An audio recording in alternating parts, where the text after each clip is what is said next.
Welcome to Grind Time on Sports 56 and 98.5 FM with Peter Edmiston and Anthony Sane. Here are your hosts, Peter and Anthony. No! Leg out! Ah! Yeah, I heard that joint today. I actually logged on time. Yeah, you heard it. You heard all of it. You know, that's what it's all about. Welcome in, everybody, to a brand new edition of Grind Time right here on Sports 56 and 98.5 FM. My name is Peter Edmiston, joined by Anthony Sane, Darian Newsom, producing the program today. Hope you're doing well. Hope you guys were okay as far as the nastiness last night. Pretty nasty. Crazy lightning. I don't know if you're up late. Just some of the wildest lightning storms you'll ever see. Just sky lit up. It was wild. But thankfully, I don't think there's too much damage or anything like that. There's some more severe stuff coming tomorrow afternoon. So keep an eye out for that. On the show, normally we talk to our buddy CJ Hurt, but he, like me, is celebrating his wedding anniversary. That's right. Congrats to y'all, man. Thank you very much. 14 years, man. So unlike me, however, he's not doing the show. Anybody tell you to come to work today? I asked you yesterday what you were. I wouldn't be here. I don't know what y'all know. Me and my wife both are working today, so. I'd have been at the house. Don't your wife work from home? No. I've been at the house preparing for her return. Maybe doing a little pregame, you know what I'm saying? Mm-hmm. Flush the pipes out real good, you know what I'm saying? Make sure ain't nothing. I don't know what you mean. We'll talk about it out there. Okay, yeah. You just let me know. Keep those pipes Yeah, keep the passageway, clear the passageway out one good time. You know what I'm saying? Because you don't want no, you know. Yeah, I know. I see what you, I think I Yeah, you want the package that, you know, take a while to open up tonight. You know, you don't want to get in there and, you know. We know the package he needs. He needs this package. Yeah, man. Come on. This goes out to y'all. The Edmonds. Tonight. Oh, yeah. We back outside. The world open. Last anniversary, they was at the house. You know what I'm saying? You're right. You're probably right. Playing, what's that bubble game? Where you bounce inside, like your whole body inside the bubble? Oh, you mean that, like the one battle balls? Yeah. They had a battle ball date last year. Battle balls, all right. For real? Did y'all do that for real? This year they get to celebrate face to face. You know what I'm saying? What are you talking about? I was hoping you didn't do that for real. No, he didn't. No. My wife is very much in my bubble, so I'm not really worried about that. Are you in? Oh, see, I ain't want to get all the way in your business. I'm about to flip that, reverse it. You know what I'm saying? Flip it in reverse, back it up, flip it in reverse it. But you know, I ain't want to just get all up in your business. Yep. Yeah, man. Well, hey, man, get up out of here though, man. Take the second hour off, bro. Well, listen, no. I mean, fine with me. Hey, man. Hey. If you telling me to do it, I'll celebrate tonight, man. Get ready. Go home, take your good Juicy shower. Peter can't, man. You got to remember. You know what I'm saying?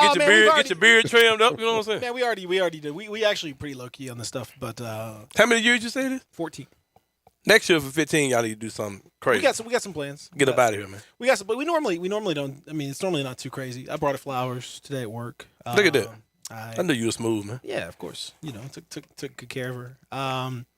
And you know, but we don't really like it. It's 14 is, both of us are kind of like, how many years? Like what, 12? No, do the math. 14. How about that? It's not a, you know, we don't. I mean, it's nice. It's great. I love it. I love her. I'm thrilled. But you know, it's not something that we don't do a ton of that kind of celebration. But yeah, we'll do something for 15. I'm sure that'll be really exciting. Y'all met it. Where y'all met? Where y'all meet it? We met here at a party in 06.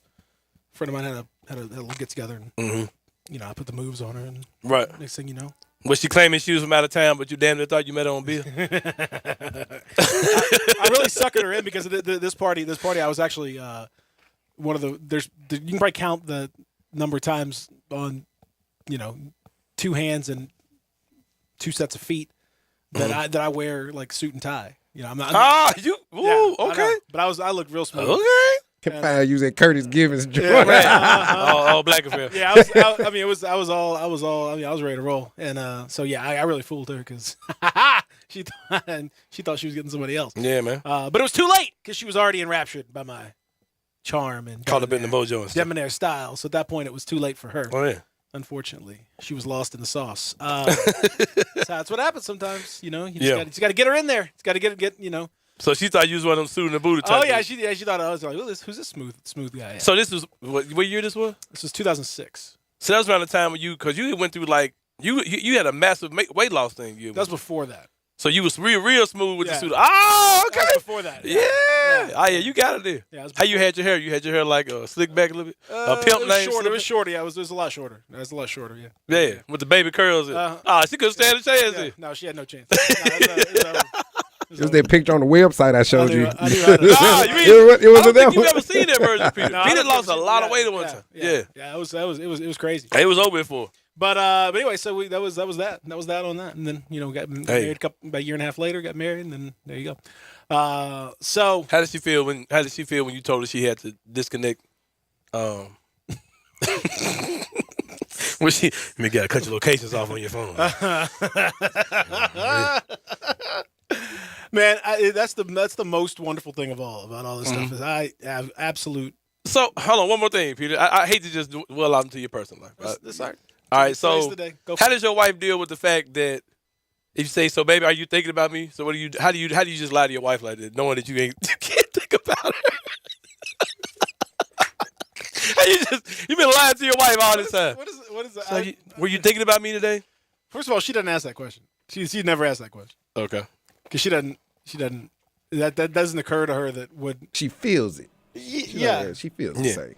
No, so you can think about her, you just can't picture her. No, you want to hear the thing. Yeah, I think about her all the time, but I can't picture. I don't picture her in the same way.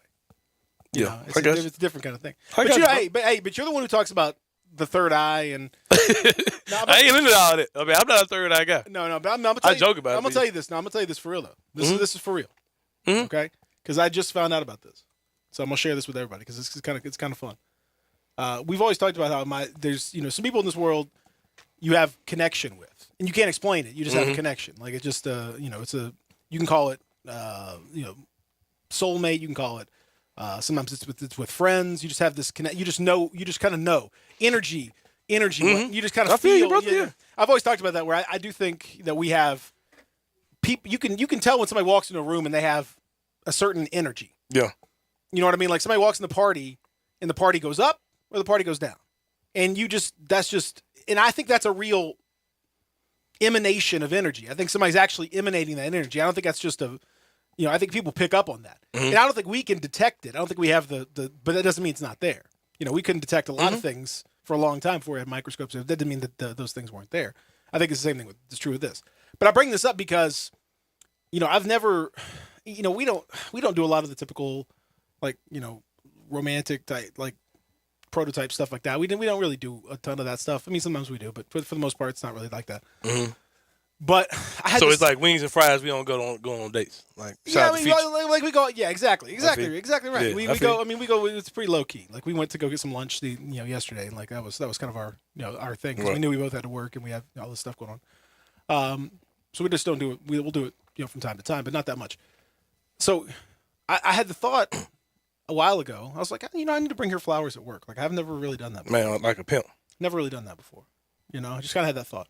So I went to go get flowers, and I, and her work is nowhere near my house or here, so it's a way out of the way to do it. But I went out of the way to drop them off. She wasn't there. Dropped them off. Went on about my business. She called me just a little bit ago, and she says, "Thank you for here." She was excited, happy to get the flowers. But she said, so when did you think about this? I was like, I don't know. It was a while ago. She goes, I manifested this. See, look at that. She said, I thought about this. She basically was saying it's about time.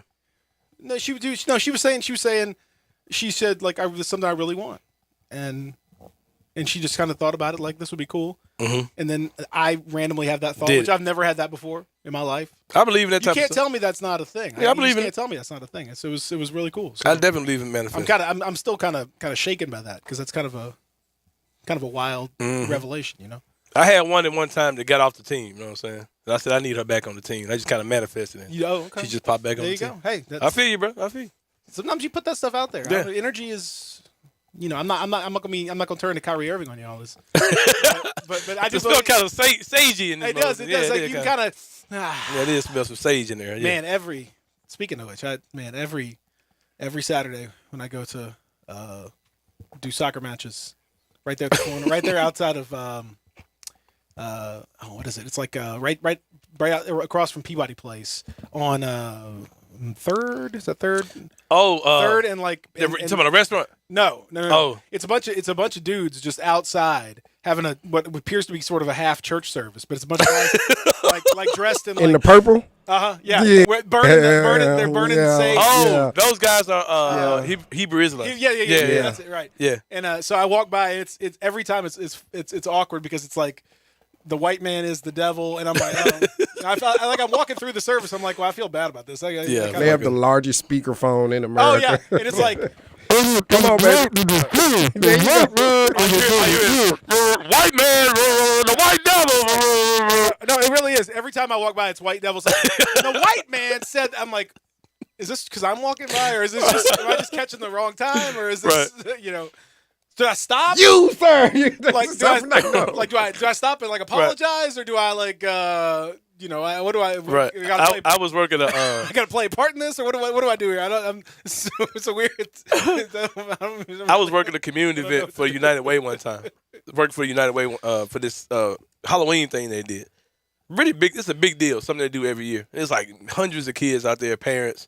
They're giving away like candy, plus there are people like giving like health advice and screenings and COVID shots and all kind. It was just this big community thing. Yeah. It's like a whole crew of those guys over there. I was like, man, like really, bro, like they were going in like, there's these pagan devils and advertising these. I'm like, man, the kids just want some freaking candy. And they got these like charts. They got tons of like visual aids of right. Like, I'm like, brother, I'm with you, but I'm not with you, man. This is where the diaspora was, and now that the white man did this, and now it's. I'm like, all right, man. And the speaker system is all the way modulated, like. And the white man told you to go to school. All right. Then like me and my buddy, we was doing volunteer work. So we were like breaking down, setting up stuff. All right, and they wanted to talk to us afterwards. I was like, fam, I got in the car. I got in the car, closed my door, and rolled my windows. I'm like, man, I ain't got time for this crap, man. I ain't got time for it, bro. I applaud your efforts. One guy recording it all with like a camera. Yeah. Like for the whatever I don't know, the website or something. I'm not sure. Right. Because I'm like, okay, 6-7 dudes, just same guys every time, just wearing the like. Kind of the Kenta cloth deal. Look like Q dogs. They're dedicated brothers. Yeah. They're super dedicated. For sure. Oh, they're the same guys. I mean, but I'd be like, fam, do y'all be out here like on a regular weekend with like when little Nunu and them acting fool in the hood? Are you out there talking to them too? Or y'all just worried about kids getting candy at the freaking Halloween drive-through Halloween thing? Like, come on, man. They mess with little Nunu. Yeah, like go holler at little Tuka in there, man. Why you fooling with these kids just trying to get some freaking candy? Kids trying to get some candy. We went to there was one of this Baptist church we went to. And this lady was handing out Swedish fish, and everyone she goes, Jesus died for you. Like, and I'm like, my kids are just like, they're 5 years old. Like, they don't even understand what that means. Like, lady, just. God! I appreciate y'all. I appreciate the candy. I do, but like maybe tailor. Look at your audience a little bit. You know, we have 5-year-olds here. They don't understand the concept of sacrifice and. Yeah, I don't be wanting to offend nobody, man. But it's just like, as a fellow Christian, we just do some strange things. Like when I drive by and see people at Planned Parenthood, I'm like, man, do you realize how traumatizing you're making this whole situation to these young ladies who come up? They've heard this before. Like you're making them feel horrible. Like I don't think that's anybody's point is to do that at all. But anyway, no. In other news, and I mean, you can't. This is a lot of times. This is a good thought though, because people do this stuff for them. They ain't got nothing to do with what you're saying is about. Yeah. Like, you're not actually trying to help. Are you really trying to help that lady? Exactly. Or are you just trying to make her hate whatever you're talking about? Like those people that stand outside of like Beale Street Music Fest or like Beale Street in general and have the big signs of like, you're all going to hell, and like all these people, like people, I can't believe you fornicators. You fornicators. Yeah. You can find them on Bourbon Street quite often too. It's always Bourbon Street, Beale Street, all these places. Like has one human being ever been converted as a result of that? Like, this what's your success rate? This insane person that's got a megaphone and a huge sign is making a lot of sense to me. Let me stand here. Yeah, man. Let me get some more of this good knowledge. Some of this gospel. Like, what are you talking? It's crazy, about? man. What's happening? What do you make you think that that's working? God, dog. But anyway, So, It's my anniversary. That's all. Yeah, man. I don't know, Happy anniversary, we got off on all that stuff, but it is it's cool, man. It's cool. It's very special. I appreciate it. I love my wife, and very thankful for her. So it's I'm gonna stay inside y'all house. It's a fun day. I'm gonna say this vaccine, these nanobites that y'all are putting. We man, it's I'm telling you.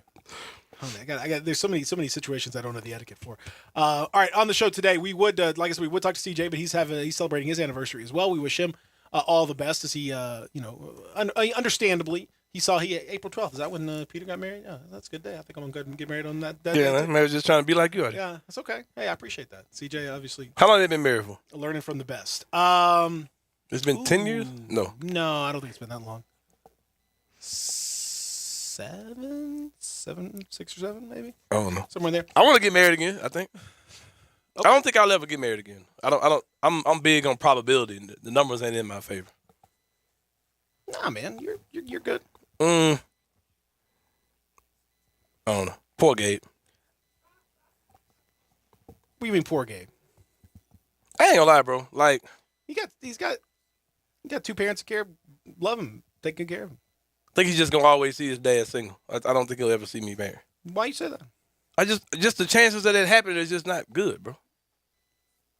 I'll help you out. I'll be your Chuck No, I Woolery. ain't got no problem finding women. That's Okay. that's not nearly the problem. I'm gonna be your Chuck Woolery.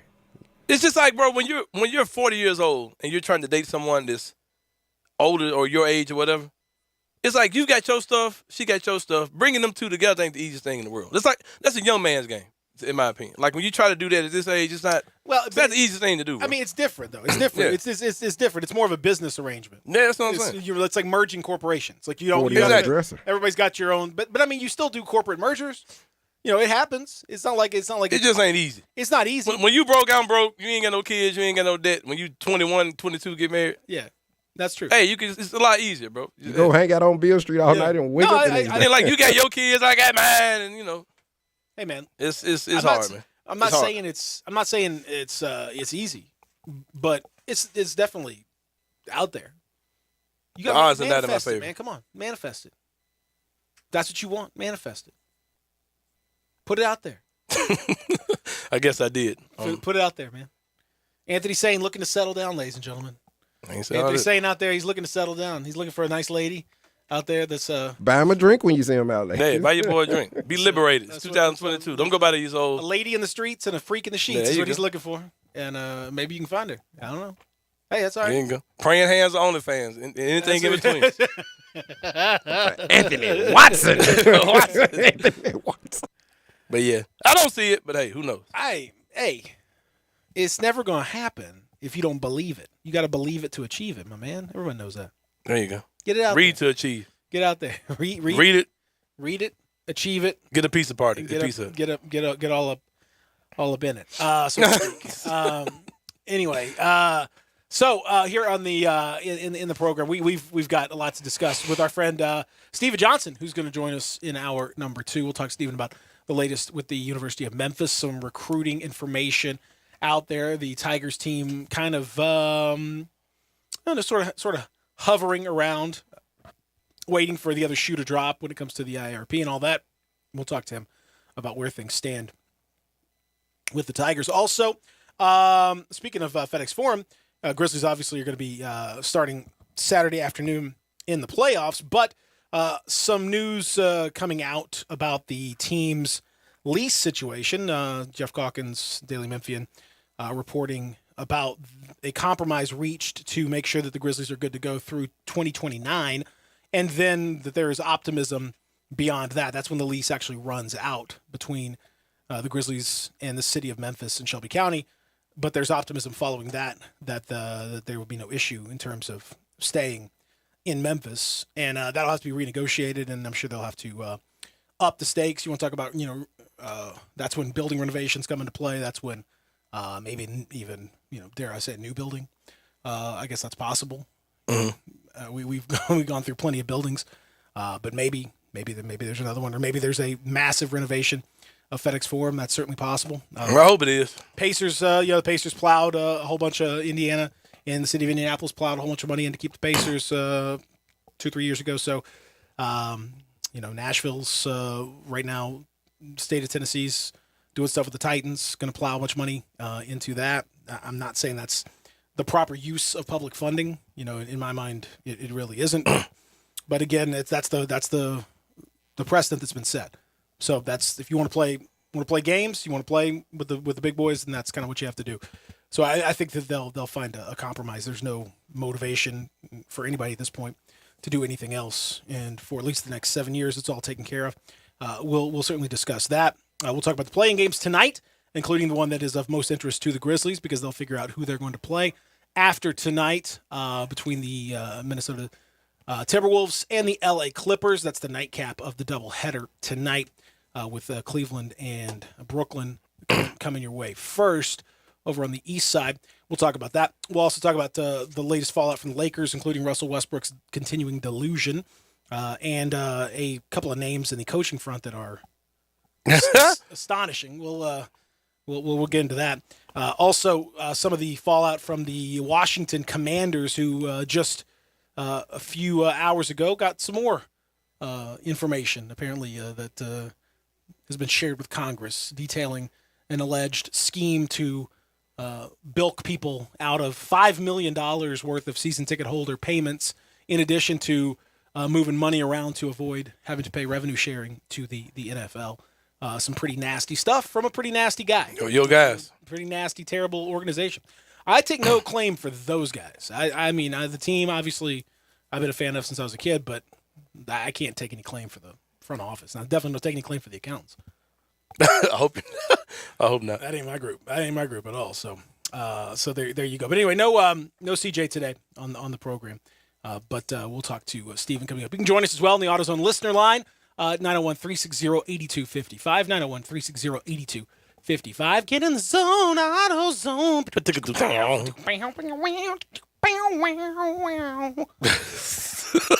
Anniversary AutoZone. I think like a little, That man was put a just little funk guitar in super there. hyped up. Get in the zone.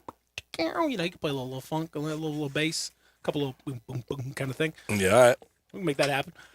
You can hit us up there. You can also hit us up in the chat as well. Facebook, YouTube, OnlyFans, all that. We're there for all of you if you want to check. You got your OnlyFans up and running? Who, me? I know he got one. Yeah. I know he do. You mean like as a consumer or No, not as a No, consumer. as a producer, Not as a content provider. Content My provider. lawyer's gonna allow me to talk about it right now. Okay, all right. So search for Juicy Sang. yeah, Juicy. How about them albums? Santhony Ain on OnlyFans. Yeah, my lawyers won't let me just get into full detail about if I do or don't have a OnlyFans. Sane asylum. And it might be why I said I don't think I'll ever get married. I might have ruined my reputation. Water emoji insane. Being an OnlyFans content The creator. gigolo, ladies and gentlemen, in the house. The ladies' pet and the men's regret. There you Anthony go. Sane. Every parent's nightmare of schoolgirl's dream. There That's you go. exactly right. He's 210 pounds of twisted steel and sex appeal. Ladies and gentlemen. There you go. That's it right there. Limousine riding, jet flying. Kiss stealing, wheeling, dealing. Yeah, come on now. Woo! Come on now. Splash Mountain, oldest ride, longest line. Come on now. Whatever. Oh, you can't win the lottery if you don't buy a ticket, ladies. you Come go. on in, get in here. There you go. Here. All right, let's take a break. We'll come back and continue with our number one when we roll on here on a special edition, live from the Family Leisure Studios of Grind Time, Real Sports Talk, Sports 56.98.5. Let former Memphis Tiger Gabe Kuhn and Brett Norsworthy take you home every afternoon with Sports Time on Sports 56. Weekdays from 3 to 6 here on Sports 56 and 98.5 FM. Brian Elder's Roofing Solutions.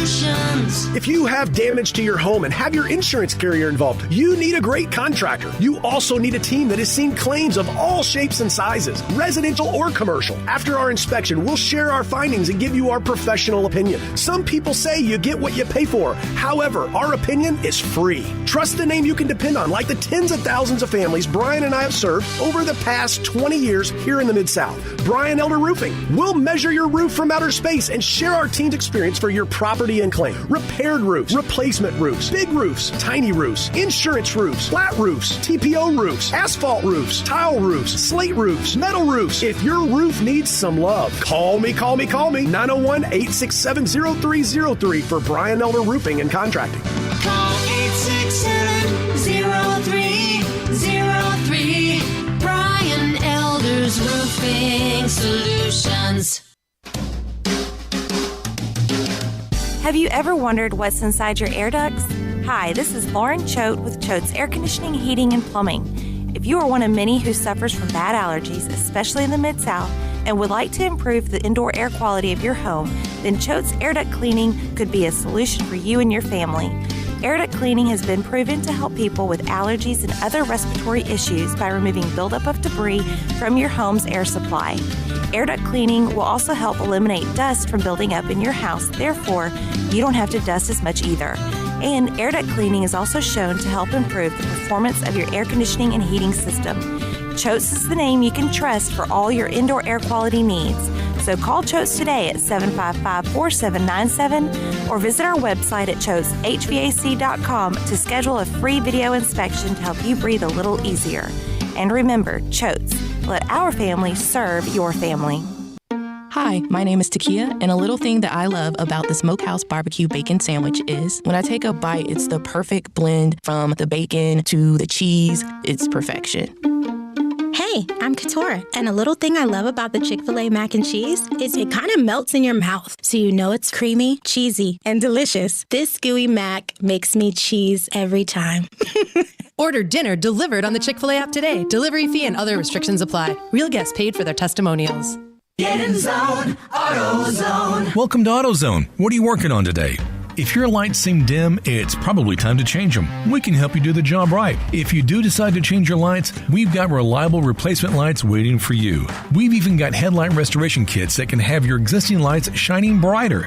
You can get whatever you need fast with our next day delivery or free same-day store pickup. Getting the job done just got easier. Restrictions apply. Get in zone, AutoZone. Now, back to Grind Time on Sports 56 and 98.5 FM. Here once again, are Peter Edmiston and Anthony Sane. How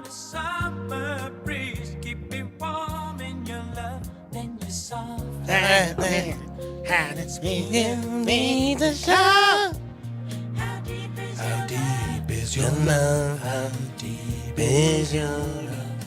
I really need to learn. Cause we're living in a world of fools, breaking us down when they all should let us be. We belong to you and me. That's pretty good. Hey, where else can you get this? That's man? pretty good. Where else can you get this? That was semi-harmonized. Yeah, they ain't ready, man. That was. You can't get that nowhere on the dial, up or down, man. FM, AM, whoever, No. Sports, politics, whatever. Who doing it? Off the dome. There's no. We didn't play. We ain't playing it. We didn't know that was coming. We just in the vibe, man. Love is in the air, man. That's exactly right, man. So we in the air. Come on, now. Come on. Thank you. Appreciate that. That's what it's all about. Man. Come on, everybody. Everybody understand where you are. All right. So the play-in tournament starts, and it's funny to me how this is not technically yet become an official part of the NBA calendar, but it's going to be. The stats don't even count. Yeah, I mean, have they changed it? I don't know what they're going to have to do something with. It's like its own thing. It's like its own little deal. You have the regular season, you have the playoffs, and then you have this thing that's in the middle that is its own deal. Why don't they just call it the playoffs so people stop crying about it? It should count as postseason for sure. Yeah. I mean, the numbers should count if it's after the season's over. It's not. It's the playoffs. Like it's the playoff. It's like you added a little extra little bracket on the back end of the existing playoff brackets. You added 4 little brackets on the back end. That counts. That's the thing. It's like the first 4 in the NCAA tournament counts. Yeah, nobody says that this stuff counts. It counts as a tournament victory. It counts as you just count like Taylor Jenkins. Those wins in the play-in count for his towards his playoff. Yeah, John Morant's scoring point that should count. So question, but they don't though, right? That stuff doesn't count. No, not right now. I don't Yeah. think it does. it doesn't count anywhere. It's anything. That's So what I'm it's saying. not post or No, it's like it's like own a game little, in like, space. thing. It's Lost in Okay. space, yep. Like metaverse. Okay. Because when John Morant's career high before his real career high was like the playing game. Yeah, But that against didn't Golden count. State. No, against Portland in the bubble. Portland, But it didn't okay. count. The bubble game. Those stats do not count for anything. They don't count towards your career total or anything. At all? They just No. don't count. No, they just don't count. Yep. No, it's weird. It was weird. It wasn't, even though everyone saw him do it and knew that was his previous like career Pete. high. Yeah. It was like the Tigers getting to the final game. Like we all saw it happen, but like technically it wasn't. It never happened. It Yep. never happened. I don't know. I'm a big fan of the play-in too, man. I don't care what nobody says. I think it's been phenomenal. Like it's done. It ain't going nowhere. I know that. Well, we're all waiting for the official designation for the league that this is going to be a permanent thing, but of course it's going to be. It has to be. Why wouldn't it be? It's been. It makes much more intrigue for most of the season. It allows teams to jump up into the mix. You see what happened last year with the Grizzlies. I mean, you go and you win your first game, and then you go on the road and you win in a surprising fashion, and you put up in that. I think that really helped to elevate them, and maybe kickstarted this year and kind of put them on the right path, mentally and all that. It can do that for a team, and if a team like New Orleans or San Antonio, maybe it does the same for them potentially. I think it's great. I think it's been a huge success. We'll talk about the games in a moment. The outside of that, I was struck, and I continue to be struck by some of the nonsense that's coming out from Los Angeles. And the latest rumor is that the Lakers are looking at Mark Jackson to replace Frank Vogel. Mark Jackson, not coincidentally a Clutch Sports client. If y'all can hear the laughter inside my head, let me jump off real fast. As a black person, there's a part of me that's like, you remember the Dave Chappelle skit when he got on the airplane and he had to he couldn't order what he wanted to order because the little black guy inside of me is like, yes, Mark Jackson, he deserves a chance. But in my common sense, it's like, all right, that's not a good hire. But like, Mark Jackson, I understand. I can get your. Yeah, the little black dude on my shoulder is like, yes, Mark Jackson, bring him on. But in my logical I cover brain sports, of like nah, this guy this guy was he wasn't hired 3 years ago or 4 years ago in Cleveland when LeBron was there, even though LeBron wanted him there because he had such a poisonous reputation at the time. He was run off of Golden State because according to not just a few people but almost everyone in that organization, hundreds of people that he came into contact with didn't really care for him.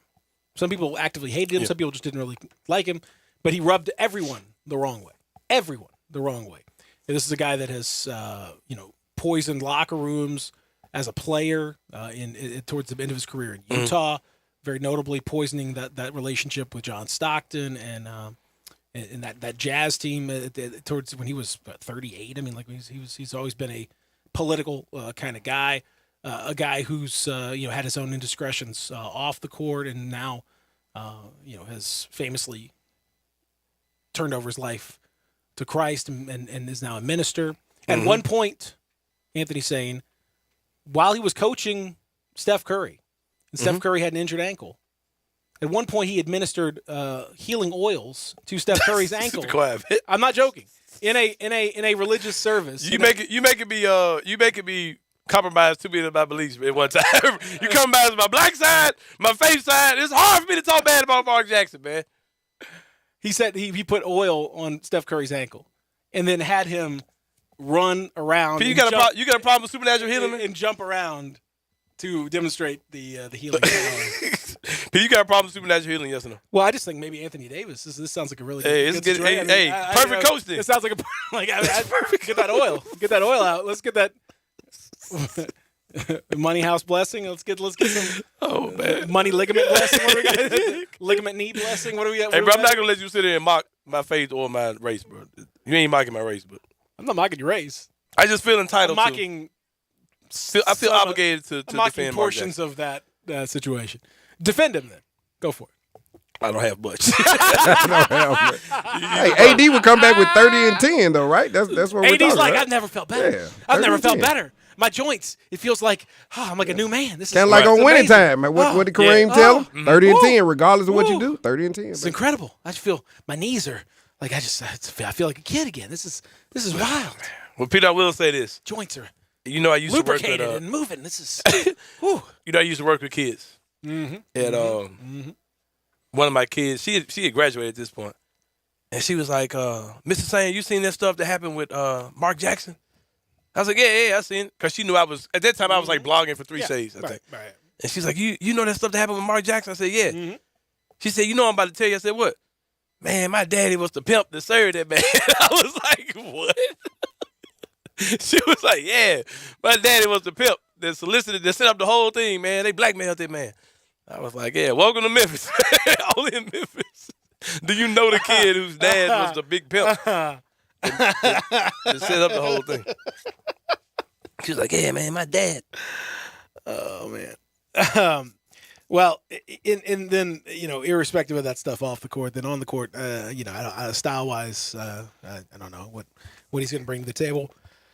I've heard things even now. This isn't the thing to down talk Mark Jackson, because I get so many people with the "you're supposed to defend us" thing that message me like, bro, I get what you're saying, but come on now. But Mark Jackson also, I saw a video where it said that he would like have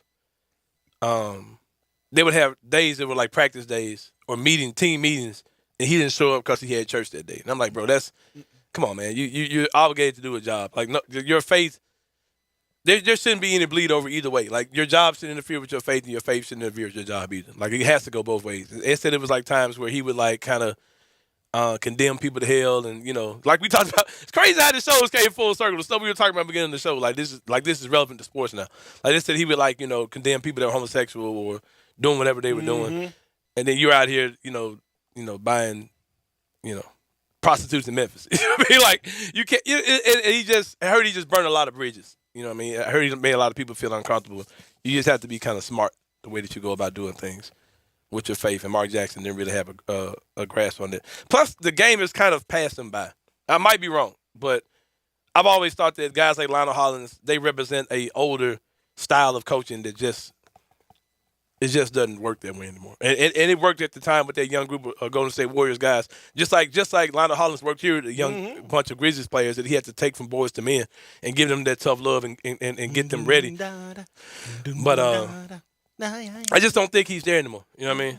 And I'm the biggest Steve Kerr's a fraud guy, but Steve Kerr, he was able to kind of like take the reins off of those guys the way they need to be done. And I think that Mark Jackson, they kind of kept the rein on a little bit too long. Well, I think you bring up a good point about the coaching styles and stuff that it's different now. Yeah, I think I do draw a lot of similarities with that Warriors group and the Grizzlies group, and Lionel Hollins and Mark Jackson. I think Lionel Hollins is more pragmatic. He was not hated by vast majority of the organization, all that stuff. The way that Mark Jackson was, he handles his business a lot better off the court, all that sort of thing. But from a do better than to buy solicit a prostitute from a South Memphis pimp. You know what I mean? So ridiculous. But on top of that, the on the court, there are definitely a lot of similarities in terms of style, the way they handle stuff, and for a certain group that can work really well. But you saw that Lionel and Zach butted heads because of the style that Lionel had. Lionel and a lot of players, it was a struggle at times. Although by the end of it, like he and OJ Mayo got after it a lot. But then OJ was complimentary and talked about how important he was in his life. So that style works at a certain time for certain players. But I agree with you that now, because you look at this young Grizzlies team, you would seem like a good candidate for that kind of style. Like you need somebody that's gonna whip these boys into shape. There are a bunch of youngsters out there and all that. And as it turns out, that's not really Taylor Jenkins. And this is not really what that team responds to. They don't respond to being coached like that. And most players now don't respond to being coached like that. And I don't consider that a derogatory thing or a negative thing or some kind of people will look at that as, oh, look, our society's gone soft and all that stuff. I think it was stupid for the longest time that we thought that was the only way to get to these guys. And it's clearly not. That you thought that cussing and screaming and yelling and berating guys and belittling them and all that was the only way to motivate people. That's not the case. And you try to say, oh, it's tough love, and there was a lot of tough, but there wasn't a lot of real love. A lot of it was from a place of meanness and spite. I think coaches now are much more likely to be supportive and try to teach in a more holistic way. I agree. I think it's better. It's a better system. It's a better situation for players. Because Taylor Jenkins ain't out there cussing those. Well, I mean, he cusses, but he's not. He ain't there trying to like. He's not. Yeah. There was a culture where he was like, you got to publicly embarrass guys. Yeah. Oh yeah. And question their manhood and you know what I mean? And yell at him, grab him, snatch him up. Yeah. All that, that stuff ain't flying. No, you're not gonna do that now. No. And that's not. People look at that as a negative or that our society is somehow degraded or that's a derogatory thing. It's not. Mm-hmm. It's not. It's a sign of maturity. It's a sign of growth. Yeah. I mean, same thing with how to, as a parent, you can scream and yell and all that, or you can try to parent in a different way, and it's not always easy. But sometimes it's just different. You parent different than your dad did. And your mom exactly. did. Yeah, and Gabe has gotten out really good because Sabrina probably thought I was a madman. I've had to, and Gabe is probably a wilder kid, way wilder kid than Sabrina. Sabrina was kind of tough, but. Yeah, she probably is. Yeah, I learned, like you said, over time. Gabe and Sabrina are 12 years apart from each other. You know what I mean? So I learned a lot in that time of not having to discipline, how to discipline better. You know what I mean? So, and just the same thing with coaching. Like, that's probably what's going to happen. Mark Jackson does sound, and I'd be happy to see him get back out there because, he's been the guy that he clearly was blackballed from the league. That's evident. And I would love to see him get another chance for sure. We'll see. We'll see what happens. I think ultimately I don't know, the job, the Lakers job, as I said yesterday, and I'll stick by it, is it's a terrible job. That prayer changes. I mean, maybe that's what they need. It's terrible in every other way, so maybe they do need the divine intervention. That's possible. It's a terrible job. I mean, you get all the blame, you get very little of the credit. You have to deal with a bunch of nonsense, a bunch of dudes who are coaching the team. You got Clutch Sports, who's basically the GMs in hiding. Then you have the actual GM, who is a former agent who's in this weird mystical realm and doesn't seem to have a great idea of what he's doing a lot of the time. You have owners who are not at the races. They're not really into it. They're not there, and financially they're miles behind most of the league. It's not a great situation. The pressure's on, and people expect a lot. And your salary cap sucks. No pressure. And I mean, how you think it's no pressure? We won a championship.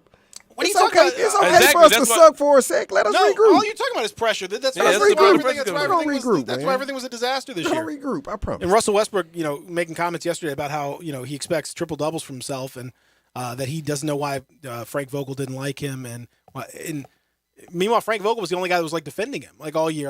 Russell was on he's delusional about where he is as a player. Oh, I'm ready to speak on the Russell stuff whenever you want. All right, we can take a break. You can speak on that if you want to, because his quotes were wild to me. We'll discuss it when we continue here live on Grind Time. Steven Johnson coming up at 2:00. We'll talk play-ins as well as we continue. Real Sports Talk, Sports 56 98.5. Join the voice of the Tigers, Dave Woloshin, for Wolo and Friends. Weekday mornings from 10 to 11 here on Sports 56 and 98.5 FM. Who's ready to spring clean and save some green? Hunter Johnston and Colin Johnston here from DeSoto Auto Sales. This month, we're on a mission to help you cash in when you clean out your garage. So stop making payments on a car that's ruining your life. Because you could clean up in a nicer, newer car. And possibly lower your monthly payment in the process. It's out with the old and in with the new. Only during our Spring Clean and Save Some Green sales event. So dust off that old ride you hate driving. And trade up when you bring it in today. Because you could drive a nicer, newer car. And possibly lower your monthly payment in the process. Plus, our For the People credit approval process could be the fresh start you need. So let spring clean and save some green. You could save up to $4,000 on a nicer, newer car, depending on the car you choose. I'm Hunter. And I'm Colin. And we're your dealers for the people. See all my rides at DeSotoAutoSales.com. That's DeSotoAutoSales.com. Credit requires bank approval. Negative equity may be refinanced. Vehicle purchase price determines actual discount. Offer absolutely expires on April 30th, 2022. Yes, it's still winter. Yes, it's still cold outside. But Family Leisure wants you to start thinking towards spring and maybe even summer. So Family Leisure's pool and patio sale is happening right now. Come to Family Leisure to get started on your outdoor living space. Yes, I know it's cold and dreary outside, but this is the perfect time to think ahead. Pools are in stock and ready to go. Brand new 2022 patio furniture is hitting the floor each and every day. In-stock hot tubs are ready for delivery. You can get fantastic deals on play gyms, trampolines, grills, and outdoor kitchens. I know you are already looking forward to spring and summer, and so does Family Leisure. But if you sit on the couch too long, the best deals will be gone. So don't wait until it's too late. Stop thinking about spring and summer. Start planning for it. The pool and patio sale is in season right now. Family Leisure, 2120 Whitten Road. That's Whitten at I-40, where family and fun all come together. There's no ifs, ands, or buts about it. SeatGeek is your go-to app for the best seats in the house. Concerts, festivals, comedy shows, and right in my wheelhouse, sporting events of all types. They are the highest-rated ticketing app. Why? Because there are so many satisfied customers. SeatGeek scours the web and puts tickets all in one place to make buying simple. They also rate every ticket to make sure you're getting the best deal available. Get your butt off the couch and into the best seats at the biggest events around. Transparency is the key to the best deals. That's what you get with SeatGeek, the best search engine to find the top tickets and the best bargains. And you can get $20 off your first purchase with promo code GASMAN at SeatGeek.com or on the SeatGeek app. That's promo code GASMAN for $20 off your first SeatGeek order. SeatGeek, get your seat in a seat. Download the app today.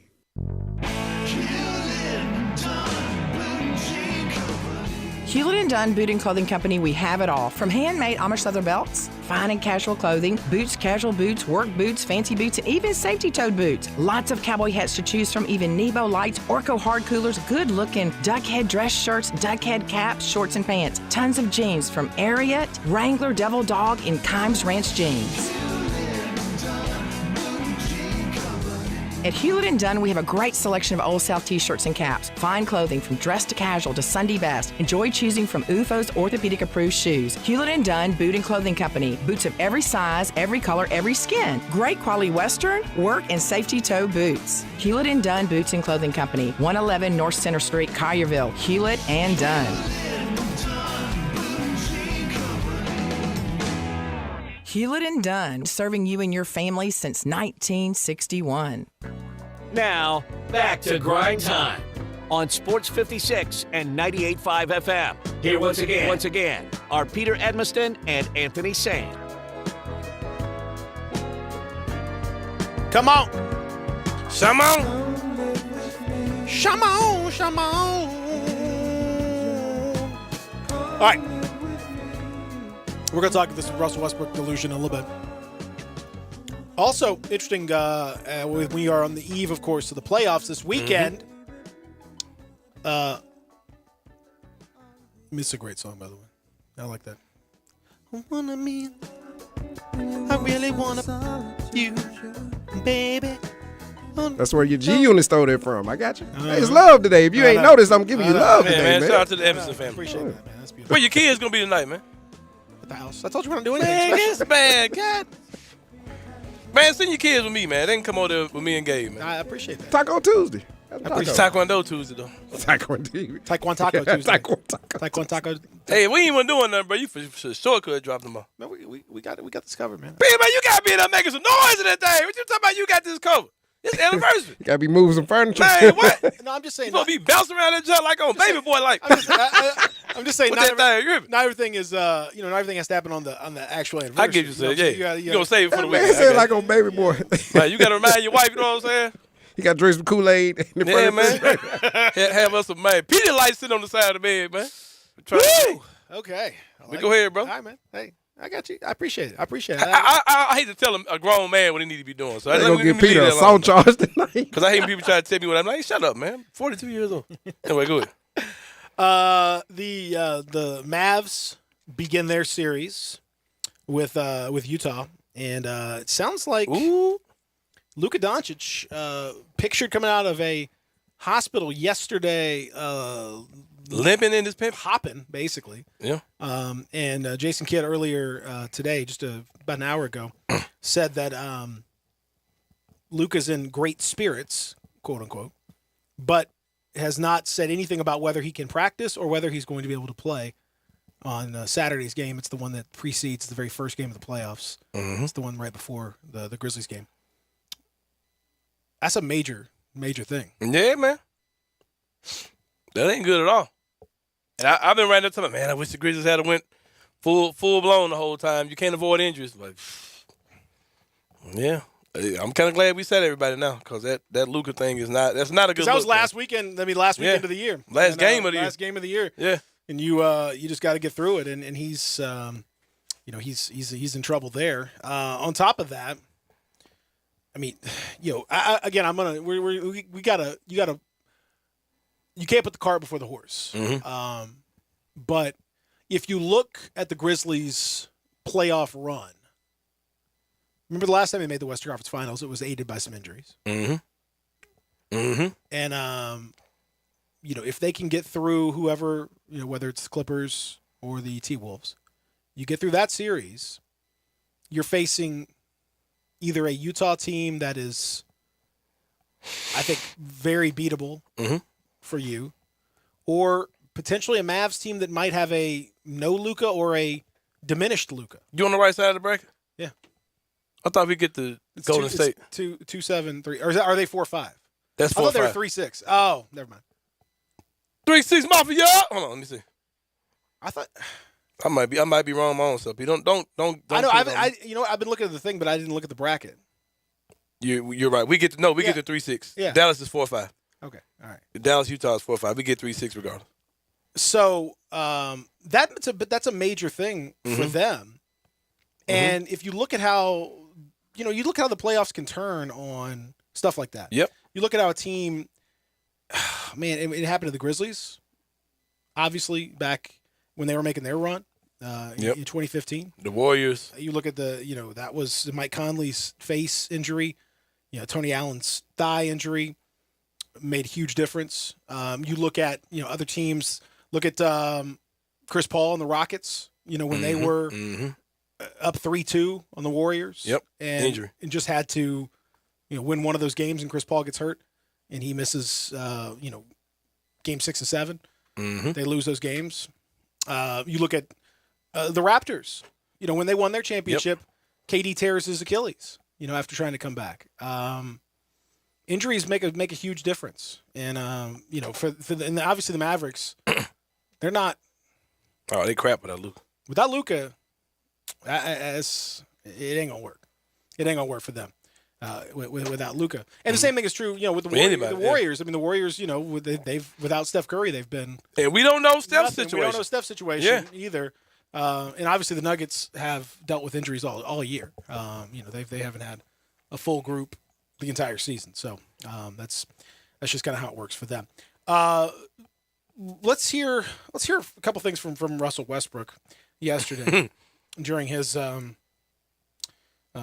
time talking to he had a few things to say about his role, about how things went for him in L.A. and who was to blame. And let's hear a little bit, just a small excerpt of what he had to say. Yeah, I think it's unfortunate, to be honest, because I've never, and I was saying this, I never had an issue with any of my coaches before, as much as people may assume. Or I never had an issue with any coach, any players, any staff members, anybody actually, if we're keeping it honest.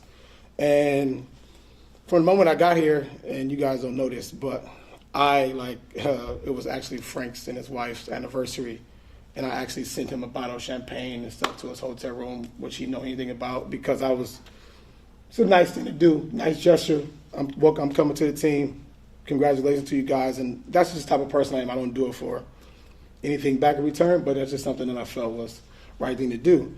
And I'm not sure what his issue was with me, or I'm not sure why, but I can't really give you an answer why we never really connected. Maybe, that's something that he has to answer, but I never, from the get-go was feeling like I was having to try to prove myself to him and my capabilities and what I've been able to do for this game. And it's unfortunate, but it's really not kind of out of my hands. I never felt like it was anything. Well, I'll say this. If he's saying that, it's probably based on the whole vibe of I wanted to bench Russ, but they wouldn't let me. He may feel a way about him saying something like that. Because that's kind of, even though he hasn't said that, I think that's kind of what's being implied, that he wanted to bench Russ, but he wouldn't let him. I think Russ just kind of, and this was my worry with Ja when he first got here, he just kind of takes everything the worst way. You know what I mean? And I still kind of worry about that with Ja because Ja still hasn't gotten any real criticism yet, especially locally. So the cup always half empty instead of half full. Yeah, Russ just kind of takes stuff the worst way possible, bro. You know what I mean? And with him saying something like that, it clearly comes from him, probably knowing that if Coach had his brothers, he would sit me. You know what I mean? I think he knew that he was playing in spite of Coach not wanting him to play. So I don't think that's true, though. I mean, I think the evidence of all of this stuff is that actually, if Vogel wanted to play, Vogel was the most was the most passionate supporter of him, at least from a public standpoint. He was the guy that he refused to take shots at him publicly. He refused to blame Russell Westbrook's play, even though he was miserably terrible for most of the year. He refused to take shots like that. He didn't do it. He was he kept it all. That's not really what I'm saying. Above board. But I don't think But Russ, this is what I'm talking about. When I'm talking about delusional. He has to look at. There's no coach on earth that would look at Russ that played this year and say, "I want to play that guy." Yeah, that's a good player. He's not. Yeah. But I bought you a bottle of wine. Yeah, I bought you a bottle of wine. Great. I mean, that's nice. Again, we're not doing. This is not about. We've talked about this before. Russell Westbrook, the person, is, I think, a very nice guy. By all accounts, generous guy. That's awesome. Not relevant to our discussion here at all. Not relevant to whether or not he should be out there playing. And on the evidence of what he's done on the court, he shouldn't be. And on the evidence of what he showed, he shouldn't be. That's on Russell. The answer to that question is, man, I went back and looked at my play, and I just it wasn't there for me this year. For maybe it was injury, maybe it was just this dynamic, maybe it was whatever. I just couldn't. I didn't feel right, and I didn't play well. And that's my something like that would let you kind of say, okay, you know what, this man, he's aware of what's happened. He's understanding his own limitations as he gets older. Okay, it's not. Well, I just had a problem with the coach, and I've never had a problem with the coach before, but obviously he just didn't feel like I had to prove myself. That's stupid. Sent your wife a bottle of wine and she didn't even know it. Did you hear him? She didn't know it. He even patted his hands like he's demonstrative. He's like, she didn't even know I sent that wine. Great. Again, that's wonderful. I mean, as the highest paid player on the team, that's the case, right? You do okay. You send him a bottle of wine. That's all right. I mean, it's not like I said. Russell Westbrook's by all accounts nice guy. He's been very generous with people. Yeah. So that's not relevant to the discussion. If Austin Reeves sent a case of wine, that doesn't mean he could start. If Wenyen Gabriel sends steaks, that doesn't mean he gets to play 40 minutes. What are we talking about here? You got a problem with Wenyen Gabriel playing 30? I knew you was gonna come back here with Wenyen. I mean, if this Mahogany Adonis wants to play 48 minutes and do whatever, then that's on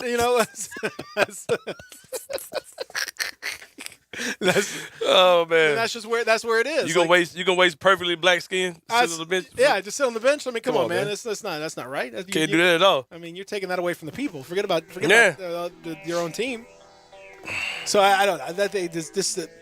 The sad thing is that he's and the difficult thing for the Lakers is that he clearly seems to believe that he's still at that level, and he's just not.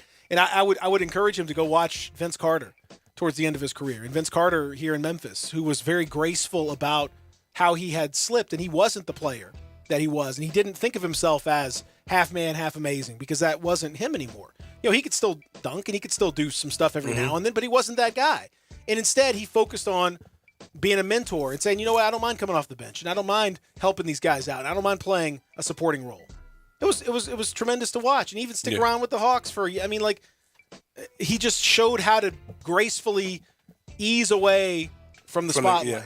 And Russ is anything but graceful. You know what Russ needs. Well,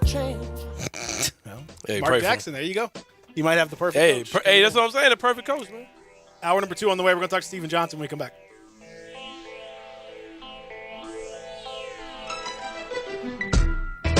I'm Sheldon Rosengarten, and I'm with you, Mallory, and we're both with Mark's Bensdorf Realtors. Well, a lot of people think about buying or selling a home being as much fun as having root canal. We can tell you that if you go about it the right way, it's like winning the lottery. That's right, Sheldon. If you prepare prior to your home search or home sale, which includes using us as your agents, you'll feel like you've accomplished every objective you set out to attain, and you've won the lottery. If you value experience and knowledge and rely upon those that can guide you to a successful conclusion, there's no better call to make than to us. Even after talking to 2 to 3 other real estate brokers, most people come back to us because their friends have told them that when you want the job done, call Shell Done. Or Mallory Moves Memphis in whatever part of town you're in. Call or email me at 483-0546 or memphisrelocate.com. Or you can reach me, Hugh Mallory, at 497-9756. That's Shell Done Rosengarten at memphisrelocate.com or 483-0546. Do it now so you can win the lottery.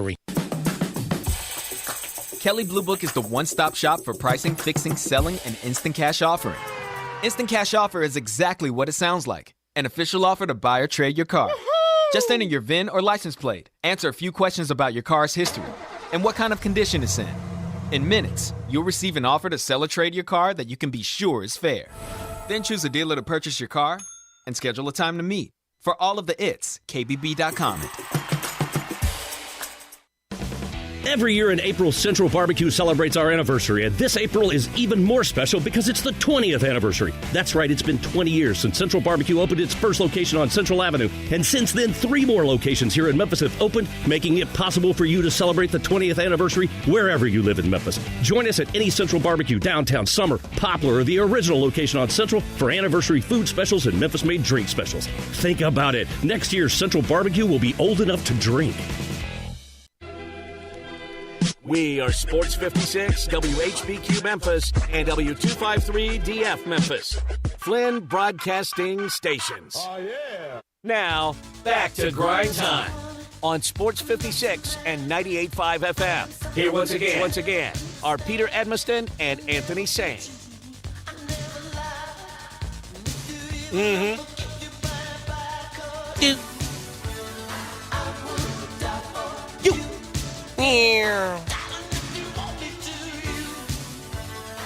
It's a little shout out to the Minnesota Timberwolves in addition to the love. Is that what you're doing? Yeah. Well, no, this is all for you. I thought you would die for her. So no, I know. Just about saying Prince. You know, just you bringing in the the Prince, Minnesota. You know, it's kind of we're taking them. We'll take them out. Yeah, yeah.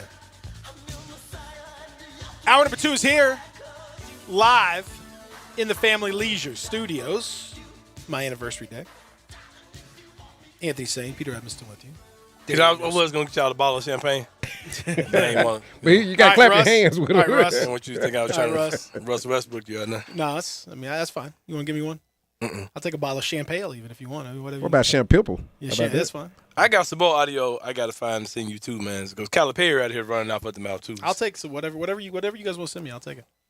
I got you. 6-pack, 12-pack, case, whatever. I had a $20 gift card, but I spent it all on myself. Well, that's awful greedy of you. That's fine. So joining us now, hour number 2 begins with our friend and my now fellow Elden Ring guy, Steven Johnson, joining us on the program. Good afternoon, Steven. Steve, how you liking it? How you liking it so far? I've been dedicating a little bit too much of my life to playing it, but honestly, I'm hooked now. Yep, me too. So, I know the feeling. I'm in too deep now, so we got to see it through to the end. I'm getting close to the end, and it's tough, man. It's I'm just gonna tell you, this game, man, is like I've been like it's making me stay up too late at night. Like I'm not getting enough sleep. Like I can't. It's so addictive. Once you get rolling with it, man, it's too much. And Steven's got his own character. My character's a little different, and if you hadn't played it, man, I just encourage everyone, go get that game. But it will steal part of your life away. Be prepared. Everything they say about it being hard, I probably died like 100 times. At least, man. At least. So I mean, it's just, God. But that it teaches you. You learn through adversity. You get stronger. You get tougher. You figure this thing out. You learn some of the stuff. Man, it's I don't know. I never experienced anything quite like it. It's pretty awesome. All right, Steven. So while you've been in the midst of playing this in between sessions of Elden Ring, more and more, the off season kind of starting to come into focus a little bit for the University of Memphis, and looking around the rest of college basketball. And one thing that kind of popped out to me yesterday, Kendrick Davis, the AAC Player of the Year, SMU, he's going to transfer. Is that? I mean, you don't necessarily see a ton of in-conference transfers, but he's a kid that obviously Tiger fans and the coaching staff would be extremely familiar with, and would help immeasurably. Is that even a possibility? Actually, I was told. Now, this was around the time that the notice of allegations came out, but I told that the staff was kind of under the impression that he was going to come, and that was before he even entered his name into the portal. So I don't know how much the allegations and the possible postseason ban might impact things. He's never played in the NCAA tournament. I imagine that's something he's going to want to do, but I would say there's definitely some smoke there. I wouldn't be surprised if we start seeing in the next couple of days reports that Memphis has been in touch or trying to get him on campus for a visit. So I think I'll put it to you like this: if they didn't have that specter hanging over them, I would almost feel confident saying that he would be maybe one of the guys they would bring in. But I think at the very least, he's priority number one for them. I mean, he's going to be priority number one for a lot of teams. But yes, to answer your question, I think there's a chance there. I think Memphis has a shot to kind of pull in somebody that's really just been tearing up Memphis this last couple years of his career. Do you? I was thinking about him today, Steven. My whole thing is, could Penny still push the thing of, hey, man, I've been in Memphis for 4 years. I just got into the NCAA tournament this year. But since I've been here, I've got this guy in the league. Look at Precious Achiuwa in the league. James Wiseman would be good if he was still there. Even Jeremiah Martin got, he's made some NBA money. Could he go back to pushing the whole thing of tournament or no tournament, even if we're on sanctions where we're not getting the NCAA tournament? Let me get with you. Let me work with you. I can make you into an NBA player. Yeah, absolutely. I mean, I think Penny has a pretty decent track record. 4 years in, we know Jalen's going to be a first-round pick. Mm-hmm. I think Josh could end up being a first-round pick. So that's almost, we're talking about half a dozen guys already that are in the league or are about to make the league. So I think that is going to be a selling point. And if you're a guy like Kendrick Davis, who I think we know him very well because obviously he's a rival and opponent of Memphis, but maybe nationally he didn't get necessarily the recognition one should get. But you already know that whether Memphis can get to the tournament or not next year, Memphis is going to be one of those high-profile programs that's probably going to be on TV a lot. That's going to, just going to kind of be in the headlines. So I do think that's going to be a selling point. And I just think he's a point guard. Penny's one of these point guards. I know he talked to some of the media down there, like he just enjoyed beating Penny just because of the person or the player he was. So I could definitely see him making that pitch. And if you're Kendrick Davis, I mean, who else better to learn from than Penny Hardaway? So I definitely think that's going to be a pitch. And I think there's a nice chance that I think it could work depending on what other schools reach out to him. Did he have any connection to Penny before college and maybe high school, AAU, any type of connection? Because the whole thing just seems it just seems odd. Because I've heard what you said too, that he's pretty close in with Penny in that situation. Was there anything before college or what? Not that I'm aware of. I just think it's just a situation that, I guess this is kind of speaks to the star power of Penny that he played so long ago, but you still got guys that are 20, 21 that just have this reverence for him, just from YouTube highlights, honestly. So I don't know. I don't think there was anything because I know Kendrick wasn't a big name recruit in terms like that. Mm-hmm. So I just think it comes from college and just kind of these battles they've been having. We know Penny likes to talk to opposing players, and we also know Penny has, he's not shy about telling you that he respects the guy's game. So I just think it kind of just stems from that. What do we know about the Georgia Southern guard Elijah McCadden, who has announced this morning via a picture of him appearing to about to be crossing somebody over on the practice court, that he is going to transfer and use his 5th year to play for the University of Memphis. Well, he was a Sun Belt 6th Man of the Year. He was the leading scorer for them, even though I think he started 11 out of 26 games. I mean, those around the coaching staff think that he'll help him out, and I think the Tigers just needed depth. You know, you lost Landers, you lost Lester, who as of today I don't think will be coming back. You lost Earl, so I think there's room, and even you could even say you lost to John Camden, who maybe could have gotten to the rotation a little bit. So you lost a couple of wings and guards. So I guess he can come in and kind of as a depth. I don't know if he'll be coming in to start. I guess they'll have to depend on the rest of the haul. I know Memphis isn't done, obviously, but the way I wouldn't. It's a pickup, and I think they needed it, but I wouldn't get too necessarily excited. I think he'll be a depth piece, and if he can kind of just come in and give you a little bit more than Earl gave you, then I guess I would consider that a successful pickup. Well, you know, Jordan Nesbitt entered the draft. Pirtle. You'd assume that Jordan Nesbitt, of course, was a guy that was an early commitment to the Tigers a year or so ago. You assume that he won't get drafted. Could you see him as being a potential name that Penny could, reach back out to again? He had a pretty good season at St. Louis. Well, from what I heard, the tenure just ended so bad. I'm just not sure. And time heals all, but I'm not really sure with the way he ended and kind of just from what I've been told, like storming off at practice. I don't know now unless it's Penny and them are desperate, which hey they might be. I don't know if that partnership will come back. So I will be. So it'll take some work to get that to repair that breach is what you're saying. Yeah, but he's talented. He would be a good pickup. I think he's got game, but I would be a little surprised, and I think it would take some work done on his part to kind of amend some of the fences he might have broken on his way out. Oh, it's stuff he would need to do to get back in good graces with Penny is what you're saying. Mm-hmm, yeah, okay, I thought you were saying he left here mad at the program. I get what you're saying. I got you. Mm-hmm. Well, so I mean, from what I've seen of, I've been watching a few of the looking up the numbers a little bit on McCadden and watching a few of the highlights. I don't know. I don't know, guys. I'm just gonna tell you. I don't know. Not really a shooter to speak of. About 25% from beyond the arc, and as a guard, and he pretty nasty percent. My concern, Stephen, is that I'm looking at his synergy numbers here. He turned the ball over, according to Synergy this year, on 25% of his possessions.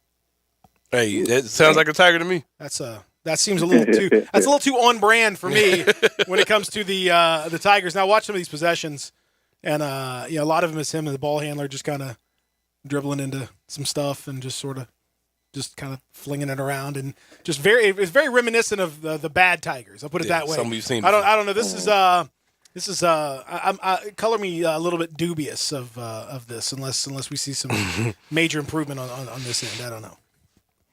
Well, I think you just got to come in with. I don't know if he'll start. Like I said, if you come in with the right expectations, this dude's starting. I'm not so sure. If this dude's starting, this might be a concern. I might have to make a few phone calls and veto this. I would agree. I mean, like I said, you said 25%. It was closer to 23%, and I just think he has decent size. It looks like he can kind of rebound and things like that. I think he can help just from the simple standpoint of just how many of the guys that they lost. But if he's a guy that ends up being a starter or somebody that they're expecting to contribute as maybe like that third scorer or something like that, I would say Memphis is probably going to take a pretty big step back. But if he's just a depth piece and, hey, maybe he's a 7 or the 8 guy off the bench, I guess the best thing I can say, you could definitely do worse. Yeah. So I guess that's kind of where I guess so. Okay. All right. Yeah, you could do worse. Okay, I'll give you that.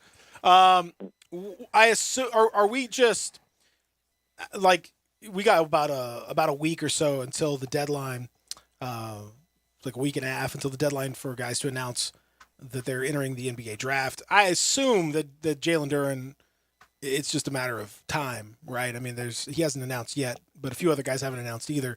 There's no expectation that he's going to do anything else, right?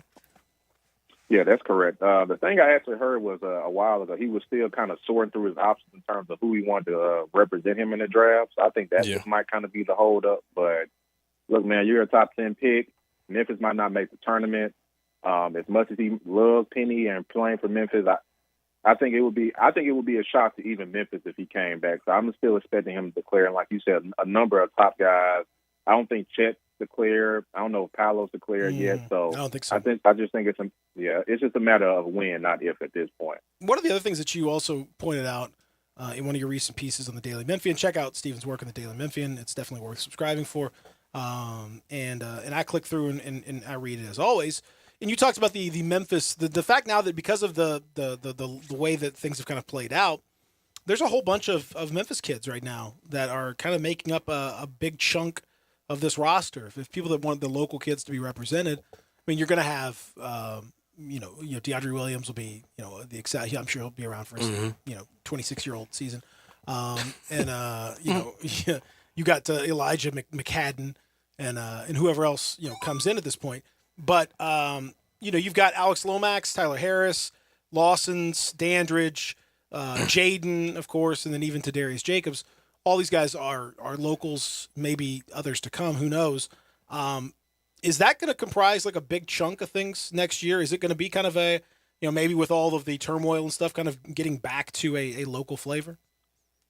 I think for this season, anyway, I definitely think so. I think we'll see all the names you rattled off. I think the majority of the roster, maybe they bring in 2 or 3 more transfers, and maybe that'll help balance it out.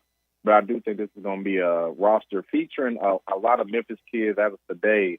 I don't anticipate anybody else, especially the Memphis kids, leaving. I know they're doing some workouts today. One of the Lawsons was working out earlier today. So I think this will be a very Memphis-heavy roster with the exceptions of DeAndre and Imani, who I know was also who was on campus, I think, as recently as last week. I still feel pretty strongly that he's going to come back unless something changes. So I think it'll just be Imani, Dre, Elijah, maybe 1 or 2 transfers, and a bunch of Memphis kids. So I know a lot of fans wanted it. I know Penny wants it. So we'll see how it plays out. But it's going to be definitely a lot of Memphis flavor on the roster this year. Where do you think they are as far as Imani Bates goes? I know you said you heard that he's still hanging around on campus. Do you think that do you think he's leaning towards coming back, or do you think he's ultimately going to explore other options?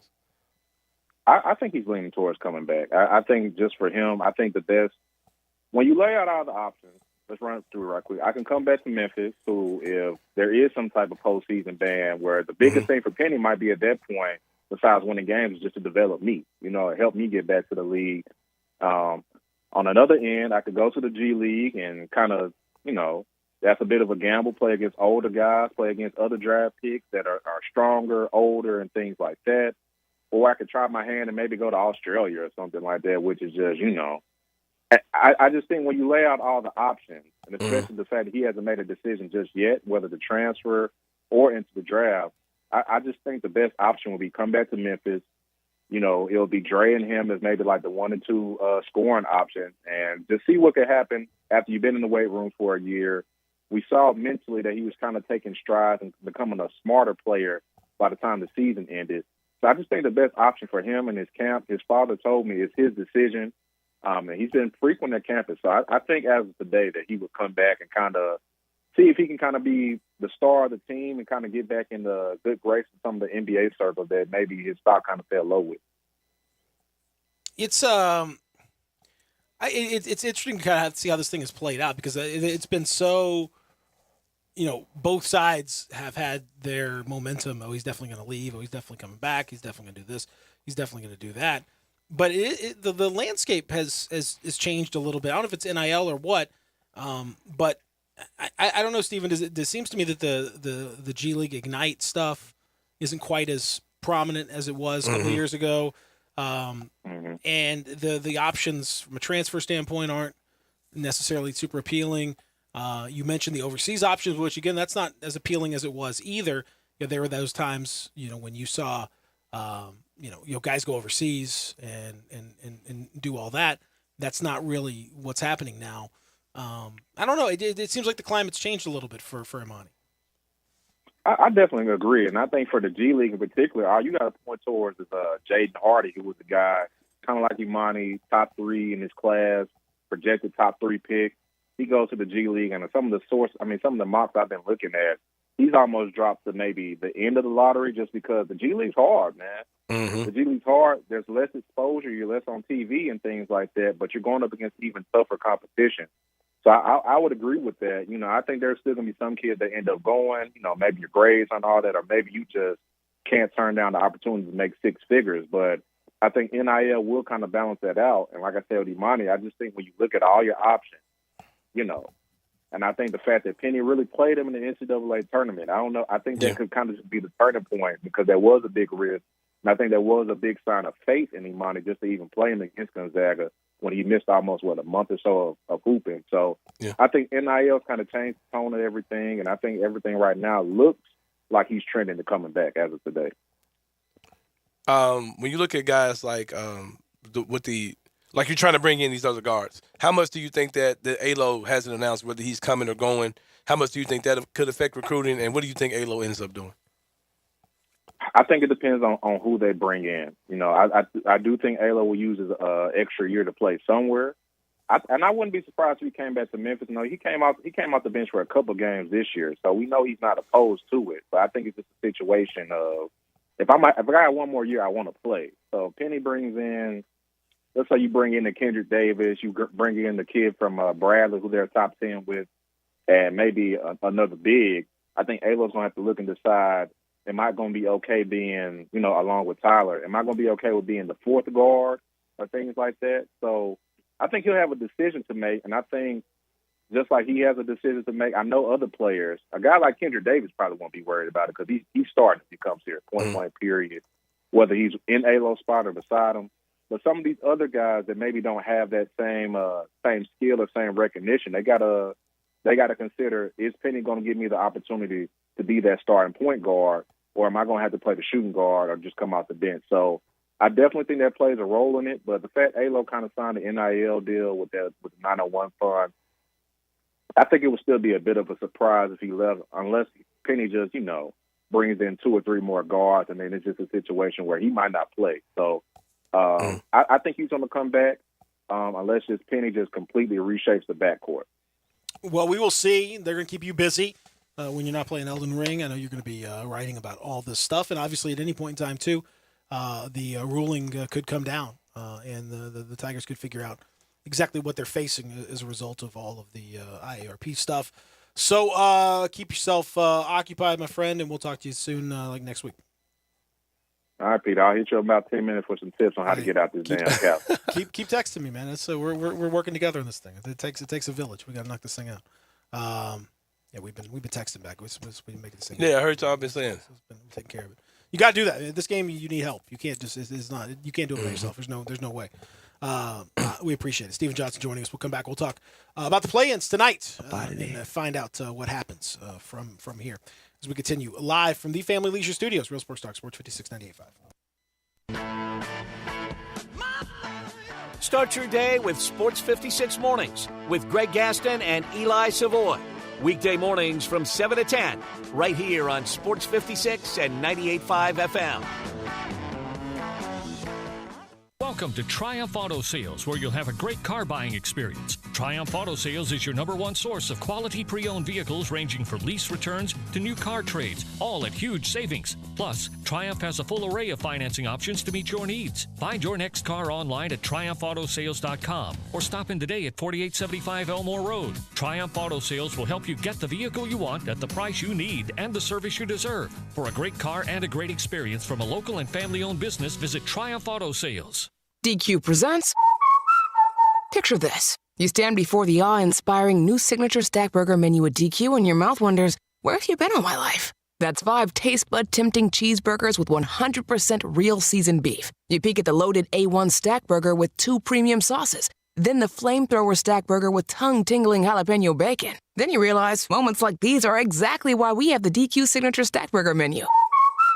DQ. Happy tastes good. Get it delivered at DQ.com.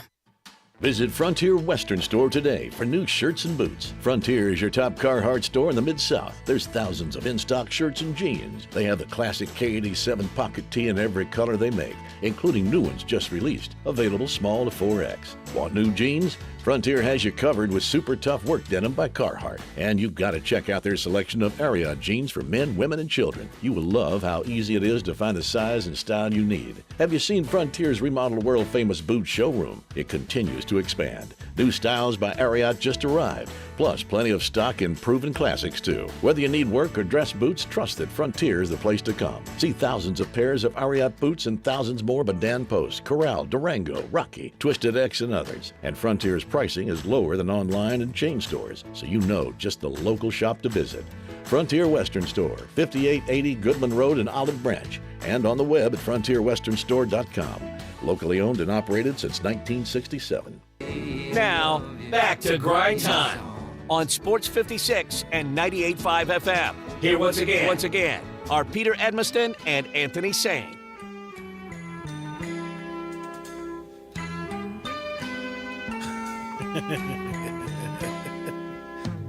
See the curtains hanging in the window, and even on a Friday night. You got this. Oh, I know this song. Thank you. There you go. Come on. Yeah, come on. Know everything's alright. Smoking weed makes me feel fine. Rolling through the Casbah in my mind. It's that anniversary in South Rock Field today. Summer breeze makes me feel fine. Rolling through the Casbah in my mind. Come on now. Come on now. Sweet days of summer, the Casbah. Come on. Let's get it. All right, so as we continue here on the program, man, oh man. Hey, for those of you that are interested, we've got ourselves a good one going on right now in the Champions League. Chelsea just scored a goal against Real Madrid to cut that lead. They were up 3-1 after the first leg. Now it's 3-2. Game in the 23rd minute in Madrid. So keep your eye out on that one. Mm-hmm. The hot Karim Benzema. Benzema's been on fire. Hat tricks in his last two premier Champions League matches. Keep you updated on what's going on. Appreciate that, Pete. Hey, that's what I'm here for, man. I'm happy to. Benzema! Who got the keys to my Beamer? Oh! Big save from Chelsea there. So we'll see if they can overturn that. Now tonight, doubleheader. Any reason in the first matchup? Any reason to think that Cleveland could can spring a surprise? No, none at all. Yeah, KD's gonna go nuclear. Kyrie's gonna go off. No blessed oil. It's amazing to think. Nah, it's they can burn all the sage in the world. It's amazing to think that the people at this point, right now the Nets are the fourth lowest odds to win the NBA championship right now. If they get in, man, that's what I'm. It's just the power of stardom. Still got my Lakers up there. Yeah. Feel free to place that way. Yeah, go ahead and put that bet down. Put that bet down. See how that goes. I'll take whatever. Plus whatever 10 you want. billion. I'll take whatever you want. You give me $1, I'll give you $50 jillion if they win. I agree. I mean, I think I would love to see I'd love to see the Cavs do something. I think it'd be fun to watch and to see the Nets get kind of plunged into that desperation game and see what happens.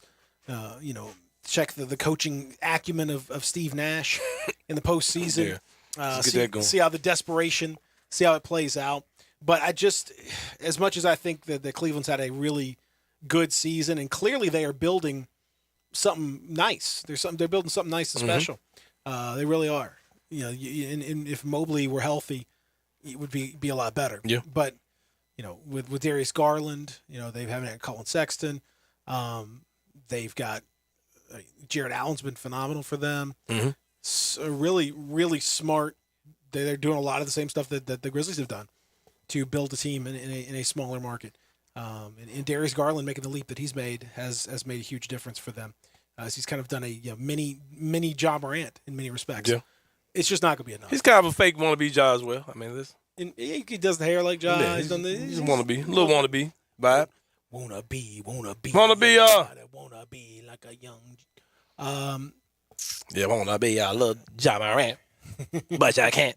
Anyway. I think the Brooklyn wins. The more intriguing game is the nightcap, the one that obviously is going to be of most interest to folks around here. Timberwolves and the Clippers. I still think I'm starting to get a little nervous about the Timberwolves are just scaring me a little bit with their. I don't know. I don't. They feel it feels a little different for them so far this year.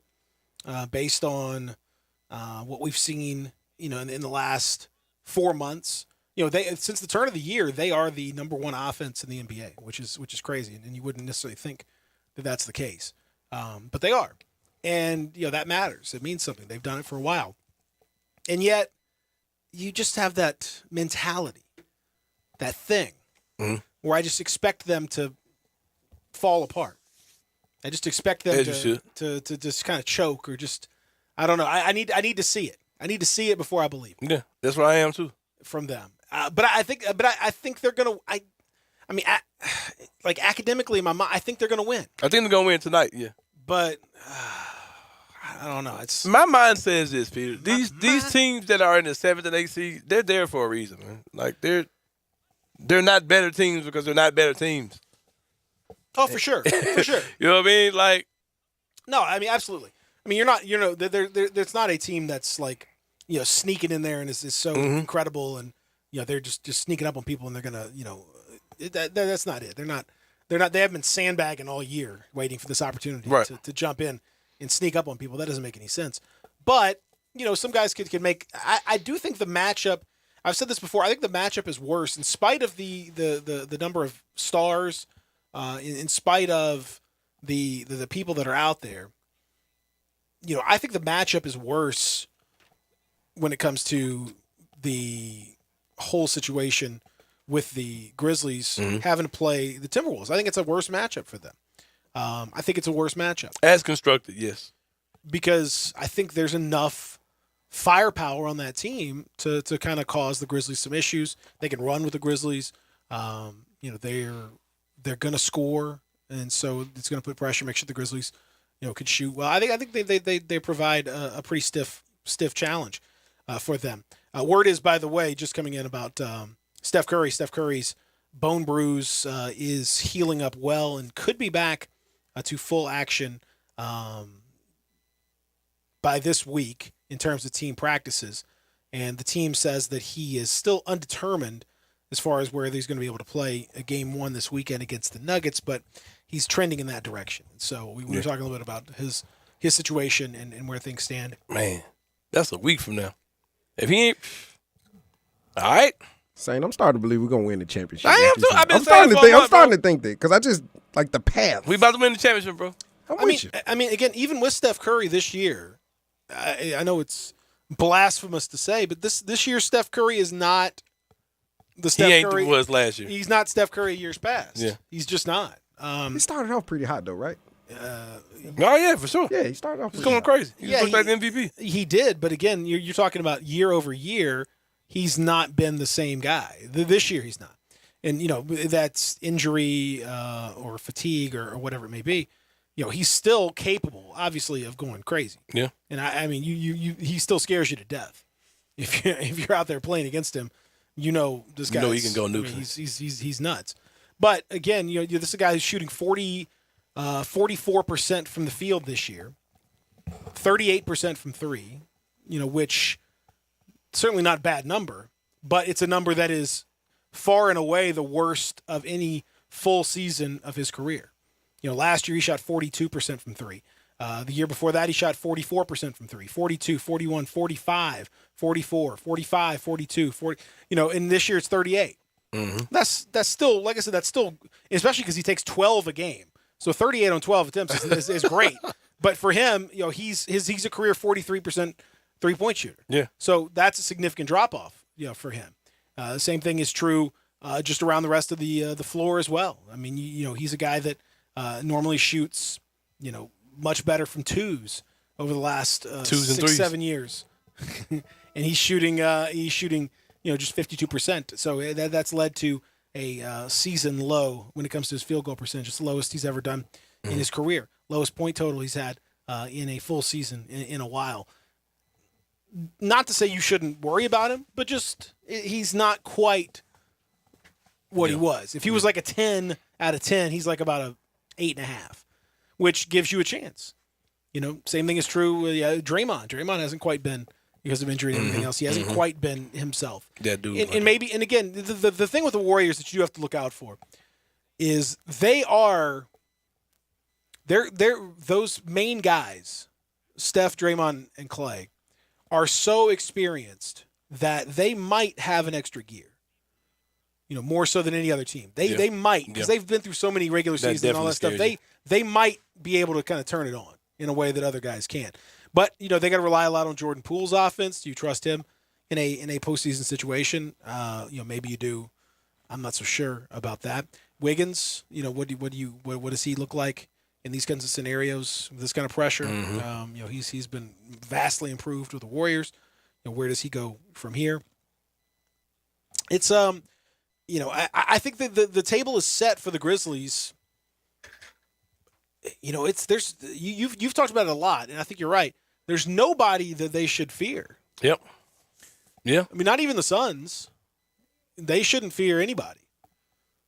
Does that mean they're going to win? I don't know. I mean, it depends on how they react to it. But in terms of talent and in terms of matchups and what we've seen, who should they be afraid of? And what they can do, they shouldn't be afraid of anybody. Yeah. And I think that's the great thing about this group. Yep. I don't think they are. Monty Williams, by the way, was named the National Basketball Coaches Association Coach of the Year. Not the official award. This is not the one that's voted on by the media. By his peers. But this is by his peers. And that feels like a 2-year award to me. It feels like a. It is. It feels like he didn't get it last year. He didn't get it last year. But he had the best record in the league this year. I mean, it's. But they were also in the finals last year, bro. Like for the Grizzlies to go from ninth to But this is what second. they can't. I mean, they can't vote him into. They couldn't vote it then. So they hate on us, man. No. I like to keep that. No, Monty Williams is Monty Williams is an awesome guy. Oh yeah, he is. So, I mean, he's gone through some horrible stuff, and he's come through. And he's a really you talk about a guy that's a role model for how you handle adversity and how you deal with some of those horrible things. You're talking about a man who lost his wife suddenly. You're talking about some of the unspeakable tragedies. Man, you're talking about some wild stuff. I think I've asked you guys before. Do either one of you guys vote on any of the NBA players? No. MVPs, yada yada yada. No. The beat writers do. So someone in Memphis does, though, right? Yeah. Okay. The CA and Daily Memphian beat writers do for sure. Mm-hmm. Yeah. Grizzlies finished their practice today. Everybody happy and healthy. Nobody hurt or any issues through the Grizzlies postseason practice right there. Also, some sad news from the comedy world. Gilbert Gottfried. No, man, quit playing. No. For real? Yep. Like right now? Yep. Oh, man. His family just announced a few minutes ago that Gilbert Gottfried, after a long illness, passed away at the age of 67. Man. You're talking about a Gilbert Gottfried. You know Gilbert Gottfried. You know his voice. You know. I used to get him mixed up with Gary Shandling all the time. Yep. Gilbert Gottfried, Gary Shandling. Well, they don't sound anything alike, but face maybe. Well, Shandling kind of did the whole. He kind of did a. One had a dance, didn't they? No, you're thinking about totally different people. You're thinking about. I'm thinking about Vanilla Ice. He's talking about. That's a different guy. With the hair, you used to have his hair slicked up like that. That's Martin Short. It's Martin Short, yeah. Martin Short is with. I mean, it's different guy, altogether different. Gilbert Gottfried was the voice of Iago from Aladdin. Mm-hmm. He was the voice that you know all about. I interviewed him right in the studio not that long ago, honestly. For real? 4 or 5 years ago. Wow. Great, funny dude. Really, really funny guy. So bummer. Yeah, man, that sucks. Bummed out. So just a absolutely filthy comedian. Had a great podcast. Good stuff. So really tough. But we wish Gilbert's family and friends all the best. Very sad. We'll come back and wrap things up here on this Tuesday edition of Grind Time, Real Sports Talk, Sports 56 98.5. Add a little fun to your lunch break. Join Johnny Radio for Sports 56 Happy Hour from 11 to 1 every weekday on Sports 56 and 98.5 FM. There's an institution in East Memphis that I love talking about. It's the Spirit Shop at 4848 Poplar Avenue, right down the street from Clark Tower, and it looks like a log cabin. It's been around Memphis since 1969 with a family-owned, friendly, knowledgeable sales staff that is just a wonderful place to go. I love going in and talking wine or bourbons, and they've got such great selection. So if you've not visited the Spirit Shop in a while, it's been remodeled. You'll love what you see when you need spirits. Tell Eddie Wollo said hello. Kelley Blue Book is the one-stop shop for pricing, fixing, selling, and instant cash offering. Instant Cash Offer is exactly what it sounds like. An official offer to buy or trade your car. Just enter your VIN or license plate, answer a few questions about your car's history, and what kind of condition it's in. In minutes, you'll receive an offer to sell or trade your car that you can be sure is fair. Then choose a dealer to purchase your car and schedule a time to meet. For all of the its, KBB.com. What's for dinner? Burgers? After last week, no thanks. Avoiding foods due to fear of diarrhea, gas, bloating, stomach pain, or loose, oily stools? It may not be just stomach issues. It could be EPI, or exocrine pancreatic insufficiency. EPI can cause uncomfortable symptoms because it's a condition where the pancreas doesn't release enough digestive enzymes to break down food. But EPI can be managed. Use the symptom checker on identifyepi.com and talk to your doctor about your symptoms. That's identifyepi.com. Sponsored by AbbVie.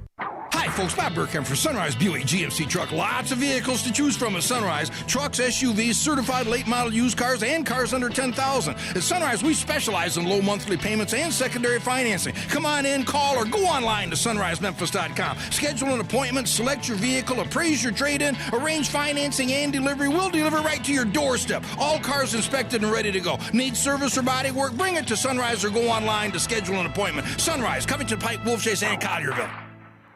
Now, back to Grind Time on Sports 56 and 98.5 FM. Here once again, are Peter Edmiston and Anthony Sane.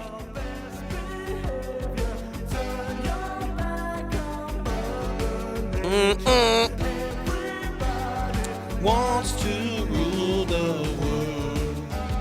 Where's the love in this one? This was some machismo. I had to give you some machismo. We want to rule the world, so. What? I ran out of love, man. You've been better just saying my bad. Machismo. Hey, man. Shout out to Razor Ramon.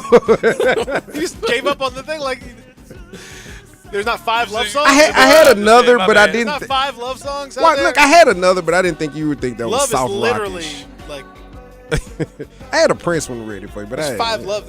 We already did the Prince. No, I had another. Good Lord. Darren, man, we be ready to give you props, man. It's just hey, don't worry about it. One pretty prayer gets my props, man. Don't worry about it. Yeah, she's not gonna give you props after keep this. messing around like this, man. No. Pearl, do not support this man right now. This is not. I said, don't be hating on that blessed oil. No, let me. Man. Now let me tell you this. What's going on today? It's Tuesday, and that means it's MLB Dinger Tuesdays on FanDuel Sportsbook. Got too excited there, didn't you, Anthony? You just had to took back to others. Right. Yeah, my bad. Go ahead. That's okay. No, it's okay to get excited. Yeah, man. about Dinger Tuesday. Dinger Tuesday, man. Go yard all summer long with $5 Dinger Tuesdays on FanDuel Sportsbook. This season, all customers will get $5 for every home run hit by both teams when you place a $25 to hit a home run wager on Tuesday Major League Baseball games. And the best part about Dinger Tuesdays is even if your bet loses, FanDuel will pay you $5 for every home run. Every single one. You think somebody's going to hit some dingers? Yes, I do. You think somebody's going to hit them? Mm-hmm. We do live in a world where, it's kind of hard being a dinger. That's because what dingers are out there. Yeah. That's right. Be careful. It's dingers. Dinger Tuesday. What are you waiting for? Pick your home run hitter and turn big swings into big wins. You think Albert Pujols is going to hit a dinger? I can see that.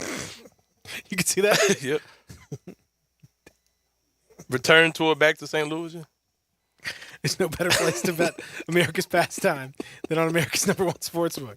Head over to your FanDuel account or download the FanDuel Sportsbook app and sign up using promo code BIGHEAD. That's promo code BIGHEAD. Must be 21 and older and present in Tennessee. Bonus issued is non-withdrawable site credit that expires in 7 days. Max bonus $25. Restrictions apply. See full terms at sportsbook.fanduel.com. Gambling problem? Call Tennessee Red Line 1-800-889-9789. Dinger Tuesday, Anthony saying. Yes, sir.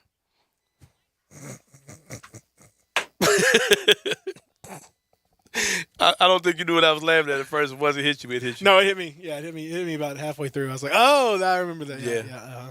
Great segment. Papa John's sweating through that whole segment right there for sure. Yeah. What's your guy doing over there? Who knows? Getting down with Pujols rolling in Edmonds. He's got this bobblehead. He's just like bobbing. It's very strange over there. All right, so as we we talked about all the craziness from the hoops. Also off the field, the Grizzlies got some good news, or at least Grizzly fans got some good news about the city and county and the Grizzlies coming to an agreement about taking care of some stuff in the contract. The contract was this was it was a weird contract that obviously didn't foresee pandemic stuff and everything else. Exactly. And so there were issues in there when the team's average paid attendance drops below 14,900. Their 64 suites are not sold in full, or the number of club season tickets is less than 2,500. If any of those things happen, the Grizzlies shall have a right to exercise early termination after the 15th season. That provision kicked in after the pandemic year, 2019-2020. And so that would enable the Grizzlies to get out of their lease early, but they don't really, there's not any reason for them to do that right now. And obviously both sides don't want to do that. And so the city and county would have had the opportunity to have first crack at making up the shortfall. They could buy up the amount of tickets or make good the amount of money that would be needed to do that. They could have chosen to do that. But again, the Grizzlies sort of put the negotiation together with the city and county, and all sides worked together to find a number that was more appealing. And so that will be a reduced number, $4.9 million for the next 4 years, and then $6.3 million for the final 2 years going into 2029. So saying, I mean, it's, again, I told you, I'm nobody's ever super wild about public money, in a city that desperately needs so many things to improve. Nobody's necessarily wild about public money going into the coffers of the third richest owner in the NBA, but that's just the nature of how you got to do it. It's the cost of doing business, man. That's what it is. It's just the way that these things go, regardless of whether you're as rich as Robert Perry or you're as impoverished as Jeannie Buss. You have to, whenever a team comes and not that poor. I mean, that's really, right. I mean, come on. I mean, that's come really. on. That's really. But yeah, like when you move, when an owner moves a team to a city, those costs of that arena is put on the city. It's just kind of how it goes or whatever. But I will say that I'm glad that Robert Perry is the owner of this team, as opposed to anyone else, because I think he's fine with the team being here in the city, and that's seeing news like this, because it could have been like, hey, I ain't got to negotiate with y'all. Give me my money or I'm gone. So I think the fact that they did renegotiate this type of thing and pretty much eliminate that clause in the contract, as a goodwill gesture, pretty much shows you that he's intent on the team being here, and that's what I gathered from it more than anything. That's what I'm most excited about. Well, and I don't think there's any. It's interesting to note how it feels like there really hasn't been there really hasn't been a lot of discussion and a lot of thought put into the team moving, and right. even though there are teams snapping around and some franchises in some markets that are very hot to trot on the NBA, Las Vegas, Seattle, among others, The thought has been expansion rather than Yeah. anything else. And I would now, if there is expansion, would you want to see the Grizzlies go to the East? I think if you did that, I would love to play a team like Atlanta 4 times a year. If they did that, I want Atlanta and New Orleans to go east. I mean, Memphis and New Orleans to go east. Because I think that Memphis, Atlanta, New Orleans, and Charlotte should be a division as far as proximity is concerned. The little man division. What's you have some of the, yeah, little man division going on. You can have some dope little rivalries going on if you're playing those type of teams 4 times a year. Charlotte, Memphis, Atlanta, New Orleans. I've always thought we should all be in the same division. Yeah, I'd be down for that. Not because of a competition thing. Because when we were the lowly grit and grind Grizzlies, it'll give us an easier path to. We were the best team in the league at this point, so I don't really care whose division you put us in. But us being in the West geographically never made sense. So put us where we can get some closer games, closer teams. I'd rather play Chicago 4 times a year and those places that make more sense to us that way than, why are we playing the Clippers 4 times? So why are we playing Denver? All that kind of stuff. So. 4? Yeah. I don't know. I can understand what you're saying, but I also think that there's some valuable rivalries that we've built here in Memphis with a lot of these teams that, those are, to me, rivalries are built in the playoffs. And so, to the extent that there was still a Clipper rivalry, it's because of what happened, with Blake Griffin and the Lob City versus Grind City and all that stuff. To the extent that there's anything with the Thunder, it would be because of what happened in those playoff games. The Spurs and all that stuff. Like those things were formed in the playoffs. And if the Grizzlies play the Jazz again, then all of a sudden now you start to build something there. I think giving up all that equity that you built with those teams to go to them, I don't know. You just have to start over, and it just wouldn't. I mean, we ain't got no equity with them folks, man. Clippers don't care about it. I don't know, man. I just feel like I feel like playing Charlotte and Orlando. This sucks. Like Charlotte's fun, but like they're a fun team now. But I don't know. They're just boring. It's just boring market. It's boring market. Like, oh great, I get to Charlotte. Whoa, I don't know. That's boring. Orlando's fine. Like I go to Disney World, wonderful. But like beyond that, no, I don't want Orlando Magic. I don't care anything about that. It's boring. I don't dig it. Miami maybe, but like, and the other thing, I don't like. There are gonna be a lot of 6 o'clock games if they move to the East. Yeah, it was. I hate 6 o'clock. No, leave us right where we at, man. Those 6 o'clock games. Yeah, I hate those 6 o'clock games too. It's halftime at 7:30. Yeah, you feel too rushed, man. You feel like you ain't got time to get dinner yet. You already like. Good, I thought that was just me. Yeah, screw that. Yeah, you're right. Trying to get home from work or after school or you got stuff. They're starting at 7 Central. Yeah, 7 Eastern. Yeah, they're starting at 7 which is too early for them. Well, we're gonna have 41 national television games a year. So who cares? Ours still start at 7. So. No, they're gonna start. They're gonna start about early. the whole block. You said 41. No, it's ridiculous. So no, I don't want that. Plus, did you know that this year, I believe my numbers are right, the East had a 1 game over 500 winning record against the West this year for the first time in a long time. Yeah, I saw that. So. So I don't know the if competition part. I don't know if the poverty. I don't know if the poverty is as povertatious as it has been in years past. Yeah. In years past, I think it might be shifting. It's always cyclical to some degree. I mean, you have the Knicks and Lakers occupying the big market poverty franchise in each of those things. You have. You can't joke around with poverty. Actually, a lot of poor people out here. This man has been converted, I guess. Stop shooting your tracks. Man, lady, man, I looked at that lady like, man, he took all that for that. It's unbelievable. It's unbelievable. So we shall see.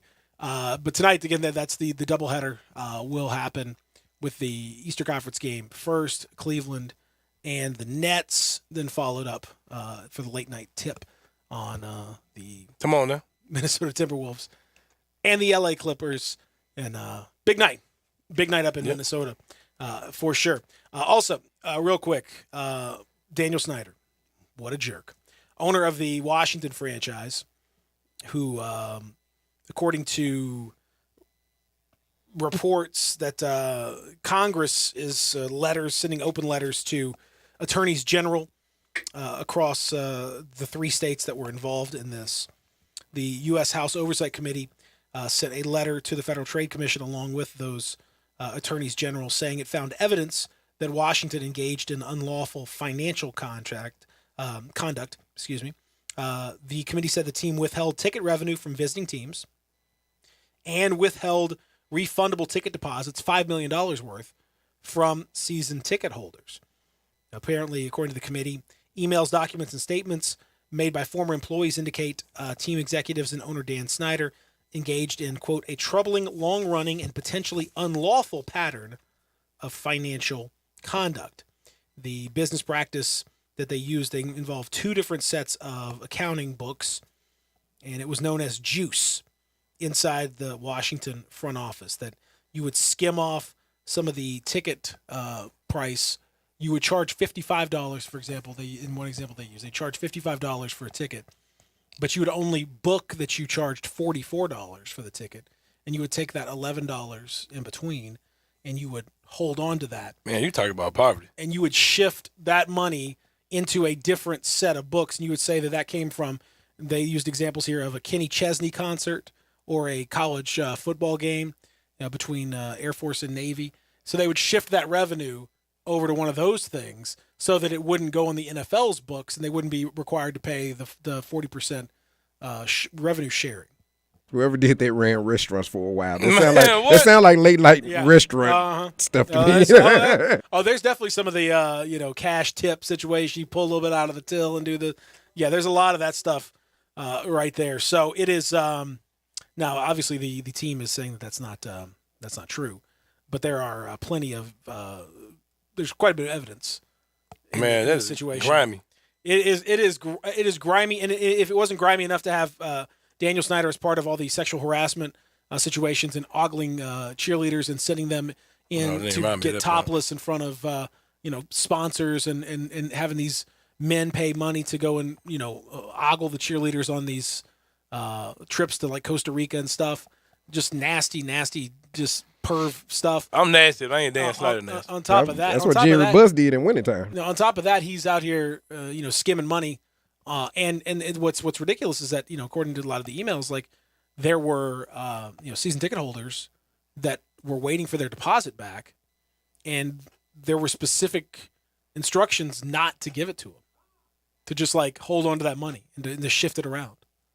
So you're talking about people with like $1,000 deposit that they're not gonna get back because he just shifted the money. Man, that dude is take it from his own fan. Thug. I mean, that's sorry, man. What a and maybe and obviously, sad as this world is, sexual harassment and taking care of women, that's not enough of a reason to get rid of Daniel Snyder, clearly. But maybe stealing from the league is. Maybe stealing from the league is. Maybe that's these guys tend to draw the line at their pocketbook.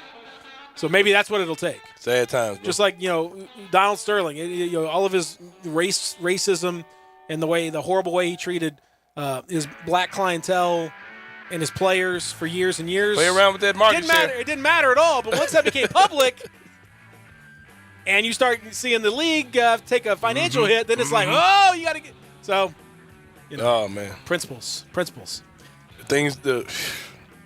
Yeah. Yep. Oh, no. Go Timberwolves. Go T-Wolves. Go Cavs. We'll see what happens tonight. We'll talk about it tomorrow either way as we celebrate Hump Day with all of you. Coming up next, Sports Time. Y'all be good.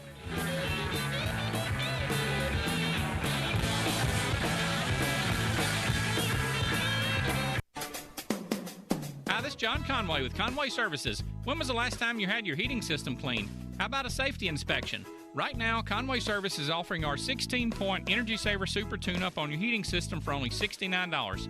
That's right, for only $69, we'll come out and perform our 16-point energy-saving Super Tune-Up on your heating system. We'll also include a complete safety inspection using our state-of-the-art camera system, making sure your heating system is safe to operate this winter. Plus, we'll run a carbon monoxide test on your heating system, all for only $69. You can have the peace of mind knowing your heating system is safe and ready for those cold winter nights. So call Conway Services, the Mid-South's premier heating, cooling, plumbing, and electric service company at 384-3511. That's 384-3511. Call this week and we'll perform your heating system tune-up for only $57.